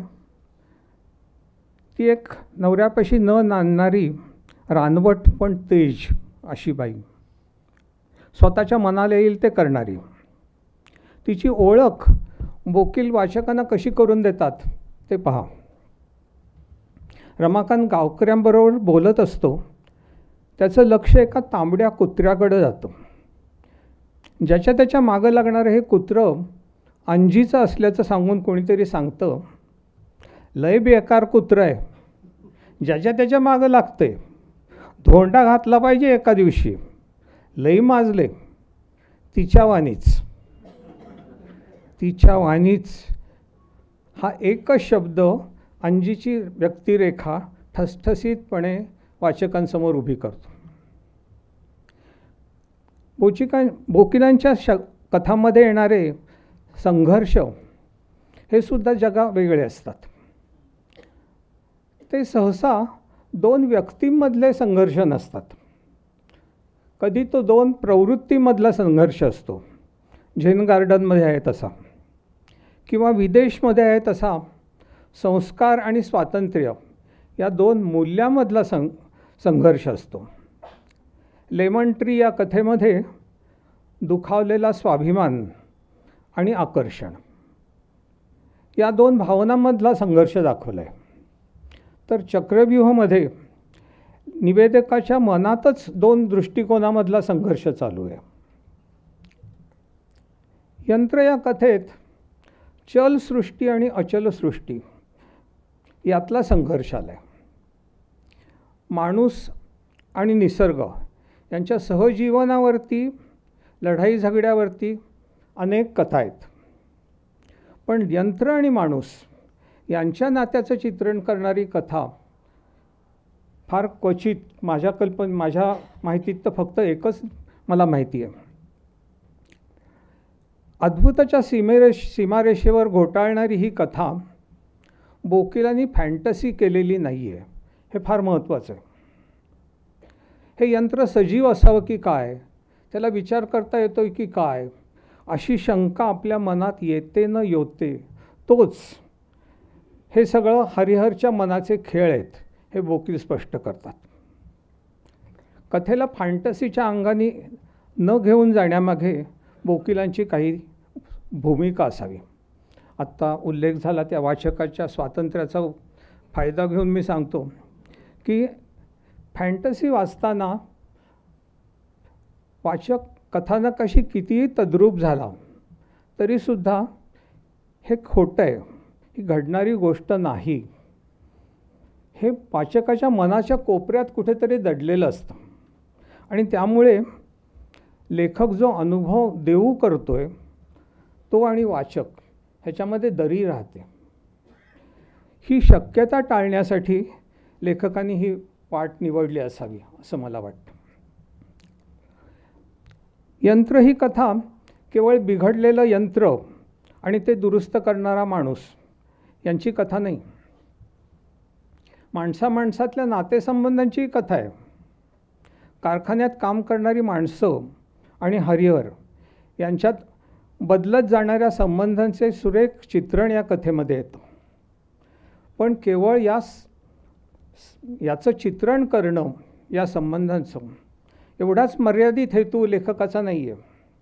त्याला आणखीन काहीतरी वेगळं सांगायचं, अधिक खोलवरचं. या कथेमधून चल आणि अचल या दोन सृष्टीतल्या नात्याचा वेध बोकील घेऊ पाहतात. या कथेच्या अखेरीस या नात्याची जाणीव हरिहरला होते. आपण या चराचर सृष्टीचाही एक भाग आहोत हे ज्ञान त्याला होतं. तुम्ही म्हणाल कशावरून? यंत्र सुरू झाल्यावर तो जो प्रसंग आहे त्यात कारखान्यात काम करणारी सगळी माणसं हरखून जातात, पण हरिहर मात्र स्वतःशीच मंद उदासपणा हसतो, आसपासच्या जगाकडे तटस्थपणे पाहत राहतो. त्याचं ते मंद हसणं, आतून येणारा आवेग प्रयासाने आवरून पाणावलेल्या डोळ्याने इकडे तिकडे पाहणं, यातून त्याला हा साक्षात्कार झालेला आहे याचा प्रत्यय वाचकाला येतो. मग अशी मानसशास्त्रज्ञाच्या ह्याच्यातून त्यांनी सांगितलं की हा उत्कट अनुभव त्याला आल्यानंतर काय होतं. मला असं वाटतं की हे त्याचंच उदाहरण असावं. संग्रहातल्या कुठल्याच कथेला रूढार्थाने कथानक नाही, घटनांची मालिका नाही. झेन गार्डन ही त्या संग्रहातली एक अतिशय सुंदर कथा. त्या कथेमध्ये कल्याणी आणि निरंजन हे जोडपं जपानमधली झेन गार्डन बघायला आले आणि ती बघून परत येते, एवढंच कथानक. या कथेतल्या कल्याणीचा स्वभाव खूप हळवा, विचार करणार आहे आणि निरंजनचा स्वभाव अगदी वेगळा. कुठलीच गोष्ट मनाला लावून न घेणारा, अगदी पोरकट म्हणता येईल असा. पण तो थिल्लर नाही, तो बुद्धिमान आहे. जग ही चिरफाड करायची गोष्ट नाही, आनंद घ्यायची वस्तू आहे, हे त्याचं तत्त्वज्ञान. या दोन वेगळ्या स्वभावाच्या व्यक्तींची ही कथा आहे. आणि कथेच्या शेवटी त्यांच्याच लक्षात येतं की खरं तर हा संघर्ष नाहीच, या दोन वृत्ती एकमेकाला पूरकच आहेत. मिलिंद बोकील यांच्या कथेतला संघर्ष कधीच बटबटीत नसतो, अगदी सूक्ष्म खोलवरचा आतला असतो. आणि बोकील त्याचं चित्रणही अतिशय हलक्या हाताने करतात. मग अशी सांगितलं, मिलिंद बोकील यांच्या कथांमध्ये विवाहबाह्य संबंधांचे उल्लेख येतात. त्यांच्या कथामध्ये सेक्स येतो, सेक्सचं त्यांना वावडं नाही आहे, पण कामभावनेचं आयुष्यातलं स्थान काय आणि किती याचं त्यांना बरोबर भान आहे. त्यांच्या कथा कधीही सेक्स या विषयाभोवती घोटाळत नाहीत. पण त्याच्याहूनही लक्षणीय भाग मला असा वाटतो की तो लैंगिक प्रेरणेचे सुद्धा अनेकविध प्रकार असतात, वेगवेगळ्या छटा असतात, हे त्यांना समजतं. त्यांच्या कथेतला सेक्स हा कधी नरमादीमधल्या आदिम आकर्षणाच्या रूपाने येत नाही, त्यात कधी वत्सलतेची छटा असते, कधी आधार शोधण्याची धडपड असते, कधी देणं दिल्याची भावना असते, कधी त्यातून आत्मीयतेचे नवीन बंध तयार होतात, तर कधी तो निव्वळ उपचार, वकिलांच्या भाषेत सांगायचं तर मॅटर ऑफ फॅक्ट सेक्स असतो. अधिष्ठानमधल्या या कथेमध्ये नंदनबरोबरच्या जवळिकेचा प्रसंग वर्णन करताना गायत्रीला आठवतं, आपल्याला त्याच्या बोलण्याकडे लक्ष नव्हतं, आपण फक्त त्याच्या चेहऱ्याकडे बघत होतो. मनात एक कुतूहल, अकस्मित आतून फुटलेला मंद लढीवाळ पाझर, कुठल्या तरी अगम्य शक्तीने भारल्यासारखं आपण त्याला उचललं आणि जवळ घेतलं. यातलं उचलून जवळ घेणं हा शब्दप्रयोग पुरेसा बोलका आहे, त्याच्यावर काही भाष्य करायचं कारणच नाही. आणि कथेच्या शेवटी गायत्री विश्वनाथला जवळ घेते तेव्हा प्रार्थनेच्या गंभीर घोषासारखा कल्लोळ तिच्या मस्तकात भरत जातो. निरोप या कथेमध्ये एकदा पाय घसरून रमाकांत विहिरीत पडलेला असतो, तेव्हा अंजी त्याला वाचवायसाठी विहिरीत उडी घेते. रमाकांतला ते क्षण पुन्हा पुन्हा आठवत राहतात. तिच्या हाताने त्याला घातलेली घट्ट पकड, त्याचा घुसमटणारा श्वास, थंडगार पाण्यात तिच्या देहाचा उबदार स्पर्श, रमाकांतची नस पुन्हा थरारून गेली. किती मोजक्या शब्दात पण प्रभावीपणे बोकील रमाकांतला अंजीबद्दल वाटणारं आकर्षण व्यक्त करतात. आणि तेच मगाशी त्यांच्या ह्याच्यात त्याला आवाजात अंजी कुठं आहे, आवाज सहजता आणावी लागते त्याला. भावी इतिहास या कथेमध्ये अंधारामध्ये एक वेश्या शशिकांतच्या अंगाशी लगट करते. तो थोडासा गुंगीत असतो, उठून तिच्या मागोमाग जातो, पण उजेडात तिच्याकडे पाहून त्याला किळस येते. आणि चक्रव्यूहामध्ये प्रतिमाबरोबर त्या कथानायकाची जवळीक होते, शारीरिक संबंध येतात, तेव्हा तिचा सहवास त्याला एकाच वेळी विस्तवासारखा उबदार आणि झऱ्याच्या पाण्यासारखा निर्मळ वाटतो. त्यांच्यामध्ये मैत्रीचे नवीन बंध तयार झालेत. आणि या उलट जेव्हा तो त्याच्या बायकोजवळ जातो तेव्हा त्याची इच्छा ओळखून ती कपडे उतरवते आणि आपलं शरीर पलंगावर अंथरते. तिच्या चेहऱ्यावरचा थिजलेला भाव पाहून त्याची प्रणयाची उर्मी गोठून जाते. या सर्व कथासंग्रहात जे विवाहबाह्य संबंध आहेत ह्याच्यात विवाहबाह्य नसलेला हा एकच संबंध आहे, पण त्याच्यातून काय निष्पन्न होतं ते. ओझं या कथेमध्ये दिनकर शेळकेच्या प्रेमात त्यातली नायिका पडलेली आहे. पण तो सावध असतो त्या संबंधात, पण तिलाच आता या मोकळेपणाचा आणि सावधपणाचा सांभाळण्याचा कंटाळा आलेला असतो. ती स्वतःला मोकळं सोडून देते आणि तिला फार मोकळं वाटतं, तिचं मन शांत होतं. याउलट विदेश या कथेत इझाबेल या प्रौढ थुलथुलीत शरीराच्या स्त्रीशी केलेला प्रणय चंद्रशेखरला अंतिमदृष्ट्या मनस्तापच देऊन जातो. या संग्रहातले हे शारीरिक जवळीकेचे क्षण, प्रत्येकाचा रंग वेगळा आणि म्हणून बोकील यांनी केलेली त्याची हाताळणीही वेगळी. साथीन या कथेमध्ये एका मोहाच्या क्षणी रेवतीने परपुरुषाशी संग करणं आणि मनवीवर झालेला अत्याचार या दोन प्रसंगांचं वर्णन करताना बोकिलांनी जी भाषा वापरली आहे त्याची तुलना करून पहा. रेवतीचं मोहाला बळी पडणं हे बोकील अगदी स्वाभाविक नैसर्गिक करून सोडतात, तर मनकीवर झालेल्या ओढवलेल्या प्रसंगामुळे वाचकाचं मन शरमेनं, संतापानं, घृणेनं भरून जातं. आणि प्रवास या कथेत मगाशी मी सांगितलं सासू आणि जावयाचे संबंध आलेत, त्या कथेत तर शारीरिक संबंध दाखवलेला सुद्धा नाही, पण त्याचं सूचनसुद्धा वाचकाच्या अंगावर काटा उभं करतं.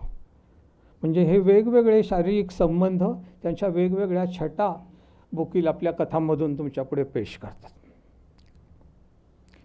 पुष्कळसे लेखक पात्रांच्या तोंडून स्वतःच बोलत असतात. मिलिंद बोकील असे कधीच करत नाहीत. त्यांच्या पात्रांच्या तोंडची भाषा ही त्यांची स्वतःची भाषा आहे. ती पात्र ज्या पार्श्वभूमीवरनं आली त्याला ती धरू नये. लिंबू मिरची या कथेतली भाषा तद्दन शिवराळ आहे, पण झोपडपट्टीतले नवरा बायको हीच भाषा बोलणार. भूमी या कथेतल्या बजाबाच्या तोंडी तर इरसाल शिव्या आहेत. इतक्या गलिच्छ शिव्या आपल्या कथेत घालायचं एखाद्या लेखकाने टाळलं असतं, पण बोकील ते टाळत नाहीत. याचं कारण बोकिलांची बांधिलकी ही वाचकाशी आहे, तथाकथित संस्कृती रक्षकांशी नाही.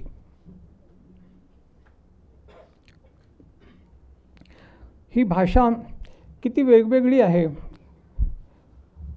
ह्या यंत्र या कथेमधल्या कामगारांची भाषा वेगळी आहे, त्यातल्या सुपरवायझरची भाषा वेगळी आहे आणि मॅनेजरची पण भाषा वेगळी आहे. इतकंच काय, त्या वानोलीतले जे खेडूत दाखवलेत त्यांच्या भाषेतही थोडा थोडा फरक आहे. फार थोडे लेखक हा बारकावा दाखवू शकतात. पतंग या कथेमध्ये पतंग बदवण्याचं म्हणजे पतंग कसा उडवायचा याचं तपशीलवार वर्णन आहे. इतके बारीक सारीक तपशील येतात की मला वाटतं ही कथा वाचून एखादा उत्तम प्रकारे पतंग उडवू शकेल. पण अर्थातच कथा पतंगाबद्दल नाही. पतंग हा एक प्रतीक म्हणून येतो आणि मग पतंग बदणे, ढील देणे, काटाकाटी करणे, फिरकी घेणे, गोता खाणे या पतंगाच्या संदर्भातल्या वाक्प्रचारांना वेगळा अर्थ प्राप्त होतो. आणि बोकिलांच्या लेखणीचं वैशिष्ट्य हे की प्रतीकांच्या वापरामुळे कथेत जी कृत्रिमता येते तिचा इथे लवलेशही नाही. कारण वर्ण्यविषय आणि प्रतीक यातलं नातं कुठेही उलगडून दाखवलेलं नाही किंवा सूचितही केलेलं नाही. वाचकांनी ते स्वतः समजून घ्यायचं. आरंभ ही एक विज्ञान कथा आहे, जरी बोकील ते मान्य करत नसले तरी. बोकील यांच्यासारखा कथाकार विज्ञान कथा लिहितो आणि आपल्या संग्रहात तिचा आवर्जून समावेश करतो, ही विज्ञान कथेच्या दृष्टीने मला आशादायक गोष्ट वाटते. कारण विज्ञान कथेला बोकील अस्पर्श तर मानत नाहीतच, पण तिचं पानही पंक्तीत वेगळं मांडत नाहीत. ही फार महत्त्वाची गोष्ट आहे. बोकिलांच्या सुरुवातीच्या काही कथांपैकी ही कथा आहे. 1985 साली प्रकाशित झाली आहे. त्यामुळे त्यांनी स्वतःची अशी जी शैली विकसित केलेली आहे ती या कथेत नाही. पण मग असं वाटत राहतं आरंभ यानंतर त्यांनी एकही विज्ञान कथा लिहिली नाही. ती जर त्यांनी लिहिली असती तर विज्ञान कथेबद्दलचे जे गैरसमज आहेत ते आपोआपच दूर झाले असते. बोकिलांच्या कथेचं एक वैशिष्ट्य म्हणजे चित्रमय शैली. बोकिलांच्या कथा वाचताना आपल्याला चित्रपट पाहिल्याचा फील येतो. उदाहरणार्थ आभासमध्ये तेरेझियाची कहाणी फ्लॅशबॅकसारखी आपल्यासमोर येते. अधिष्ठान या कथेच्या सुरुवातीलाच परिसरावर कॅमेरा फिरवून गायत्रीवर स्थिर व्हावा तसा इफेक्ट दिला आहे. बहुतेक सर्व कथामध्ये या चित्रपट सदृश्य शैलीचा उपयोग बोकील करतात. बोकिलांच्या कथांमधून स्थळांची परिसराची जी वर्णनं येतात ती काही विशिष्ट हेतूनी केलेली असतात. ती कथाची सजावट नसते. उदाहरणार्थ दुपार या कथेची सुरुवातीलाच एका सरकारी ऑफिसचं वर्णन केलं आहे. खोलीतले एकमेकाला चिकटून उभे असलेली टेबलं, त्याच्यासमोरच्या खुर्च्या, छतावर डगडग करणारा पंखा, फायलींचे दप्तरांचे ढिगारे भिंतीपाशी रचून ठेवलेले. या सरकारी कचेरीमध्ये येतो तसा लाकडी सामानाचा आणि फायलींचा एक संमिश्र वास. आणि कथेच्या शेवटी याच ऑफिसचं पुन्हा जवळजवळ याच शब्दात वर्णन येतं. खुर्च्या, टेबलं, फायलींचा संमिश्र वास, पंखा सगळं तेच. फक्त एक फरक आहे. कोपऱ्यात एका खुर्चीवर कथानायक निष्प्राण डोळ्याने आणि भकास मुद्रेने बसलेला असतो. त्याच्या टेबलावरचे कागद फडफडत असतात. बाकी काही बदललेलं नसतं. फक्त त्याची बायको सावित्री त्याला सोडून गेलेली असते. ती येऊन त्याला भेटते आणि त्यामुळे त्याचं जग पार उलटंपालटं होऊन गेलेलं असतं. हे त्यांना या परत शेवटातनं दाखवायचं म्हणजे तिथे परत वर्तुळ पूर्ण होतं. असंच वर्तुळ पूर्ण निरोप या कथेतही झालेलं आहे. तो जेव्हा वानवलीला गावकऱ्यांचा निरोप घ्यायला येतो तर गावात शिरण्याआधी जीपचा हॉर्न वाजवतो. त्या हॉर्नचा स्वच्छ धारदार आवाज असं म्हणतात फिरतो. पण संध्याकाळी परत फिरायच्या वेळी तो येतो तेव्हा त्या हॉर्नची दीर्घ किंकाळी ऐकू येते. लेखकाला हवा असलेला इफेक्ट बरोबर साधलेला असतो. एखाद्या चित्रकाराने चित्र काढावं आणि ते रंग भरून सजीव करावं असं बोकील त्यांच्या कथेतलं वातावरण सजीव करतात. ते सर्वार्थाने सजीव होतं. रूप, गंध, रंग, नादासकट, स्पर्शासकट वाचकाच्या पंचेंद्रियांना त्याची जाणीव होते. आणि वाससुद्धा किती प्रकारचे बघा. गवताला ताजा ओला वास असतो. प्रतिमाच्या केसांना एक स्त्रैण धुमसणारा सुगंध असतो. रिकाम्या शाळेत नीरव आणि शांत वास भरून घेत राहिलेला असतो. तर सुमाच्या बाळाच्या अंगाला नवजात उबदार वास येत असतो. इतकंच काय, पण कारखान्यातल्या हवेला लालसर गरम लोखंडी वास असतो. स्पर्श पहा. हरिहरच्या हाताला जगण्याच्या हाताचा स्पर्श उष्ण, खडबडीत आणि दणकट असतो. तर हरिहरच्या हाताला इलेक्ट्रिक वायरचा स्पर्श मऊ, घट्ट, लवचिक आणि सुखावणारा वाटतो. म्हणजे या वासांचा, उजेडाचा, आवाजाचा उपयोग बोकील पात्रांची मनस्थिती दाखवायला करून घेतात. दुसरं एक आणखीन असे बरीच वैशिष्ट्य त्यांच्या लेखणीची सांगता येतील, पण आणखीन दोनच वैशिष्ट्य सांगून मी थांबतो. एक म्हणजे बोकील कधीकधी अर्थाची छटा गडद करण्यासाठी विरुद्धार्थाच्या शब्दासाठी जे विशेषण वापरलं जातं ते वापरतात. उदाहरणार्थ आरंभामधल्या संशोधकाला जो आनंद होतो त्याला ते असह्य आनंद म्हणतात. असह्य आनंद. दुःखासाठी वापरलं जाणारं हे विशेषण आनंदाची तीव्रता सांगून जातं. साथींमधल्या प्रभाच्या मनात गरीब नाडलेल्या बायकांबद्दल भळभळते प्रेम असतं. झेन गार्डनमधल्या भिक्षूंची हालचाल निस्तब्ध असते, निशब्द नाही, निस्तब्ध. कथा लिहिण्यापूर्वी बोकील त्या विषयाचा नीट अभ्यास करतात, हे तर आपल्याला माहितीच आहे. विशेषतः गेल्या वर्षी दिवाळी अंकात त्यांच्या कॅमेरा ही पोर्नोग्राफीवरची एक कथा आणि नभा स्पृश्यम दीप्तम ही एका विमानाला बॉम्ब टाकायला सांगितलेला असतो आणि त्या पुलावर एक बस उभी असते, ती कथा. त्यांनी किती अभ्यास केलेला आहे हे या कथेमध्ये दिसून येतं. या संग्रहातल्या अनेक कथांमध्ये त्यांनी केलेला अभ्यास दिसतो. त्यांच्या कथेमध्ये काही प्रतिमा येतात. त्या प्रतिमा या कथेपासून वेगळ्या नसतात, कथेतल्याच असतात, पण कथेला पुढे नेतात. उदाहरणार्थ निरोप या कथेत त्या गावकऱ्यांचा निरोप घेताना तरवडीच्या पिवळ्या फुलांचा उग्र सुगंध येत असतो. ही उपमा हे प्रतीक कुणाचं आहे आपल्याला लगेच लक्षात येतं. अभ्यास या कथेमधलं व्हर्जिन मेरीचा पुतळा. पण झेन गार्डनमध्ये तो जेव्हा शेवटी परत येतात तेव्हा त्या तिकीटं कल्याणी प्रसादासारखी पर्समध्ये ठेवून देते. अर्थात या संग्रहातल्या सगळ्याच कथा काही श्रेष्ठ कथा आहेत असं नाही. बऱ्याचशा चांगल्या आहेत, काही किंचित कमी आहेत, तर काही न जमलेल्याही कथा आहेत.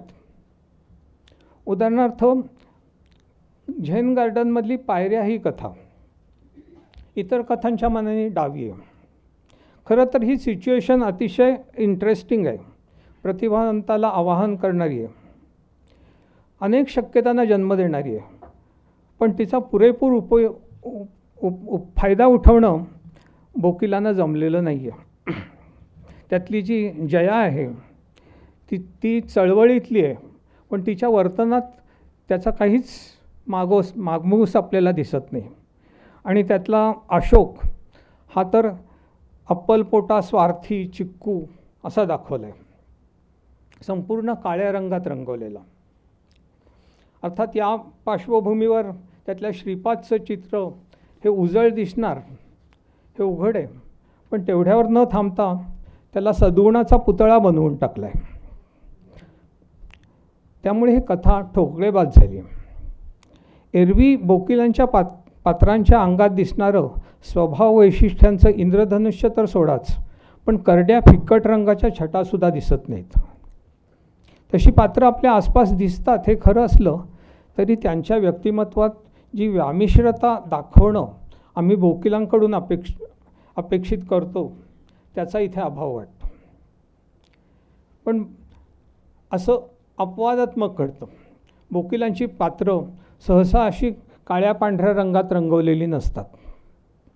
उदाहरणार्थ वानोलीतले गावकरी साधे सरळ असतात, पण किंचित लबाडीही करतात. ओझमधले त्यागी कर्तृत्ववान अण्णासाहेब, त्यांचे चारित्र्य वाईट असतं. पत्रकाराशी बोलताना रोहिणीचा किंचित तोल जातो.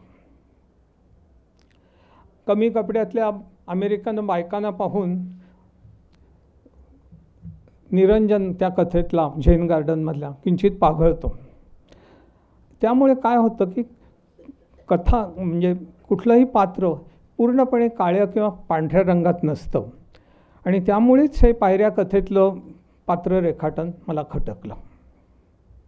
पण असा एखाद दुसऱ्या कथेचा अपवाद सोडला तर बोकिलांचे तीनही कथासंग्रह मराठीतल्या सर्वोत्कृष्ट कथासंग्रहाच्या यादीत स्थान मिळवतील यात मला शंका वाटत नाही. शेवटी कादंबरी आणि कवितेच्या तुलनेत कथा ही दुय्यम दर्जाची मानण्याचा प्रघात आहे. मिलिंद बोकील यांची कथा मात्र कादंबरी इतकीच सखोल आणि अनेक पदरी अनुभव कविते इतक्याच रसपूर्णतेने वाचकांना देते. कथेचं सो कॉल्ड चिंचोळं समजलं जाणारं अवकाश त्याच्यात ते कादंबरीची व्यामिश्रता आणि कवितेची तरलता एकाच वेळी भरू शकतात. नमस्कार.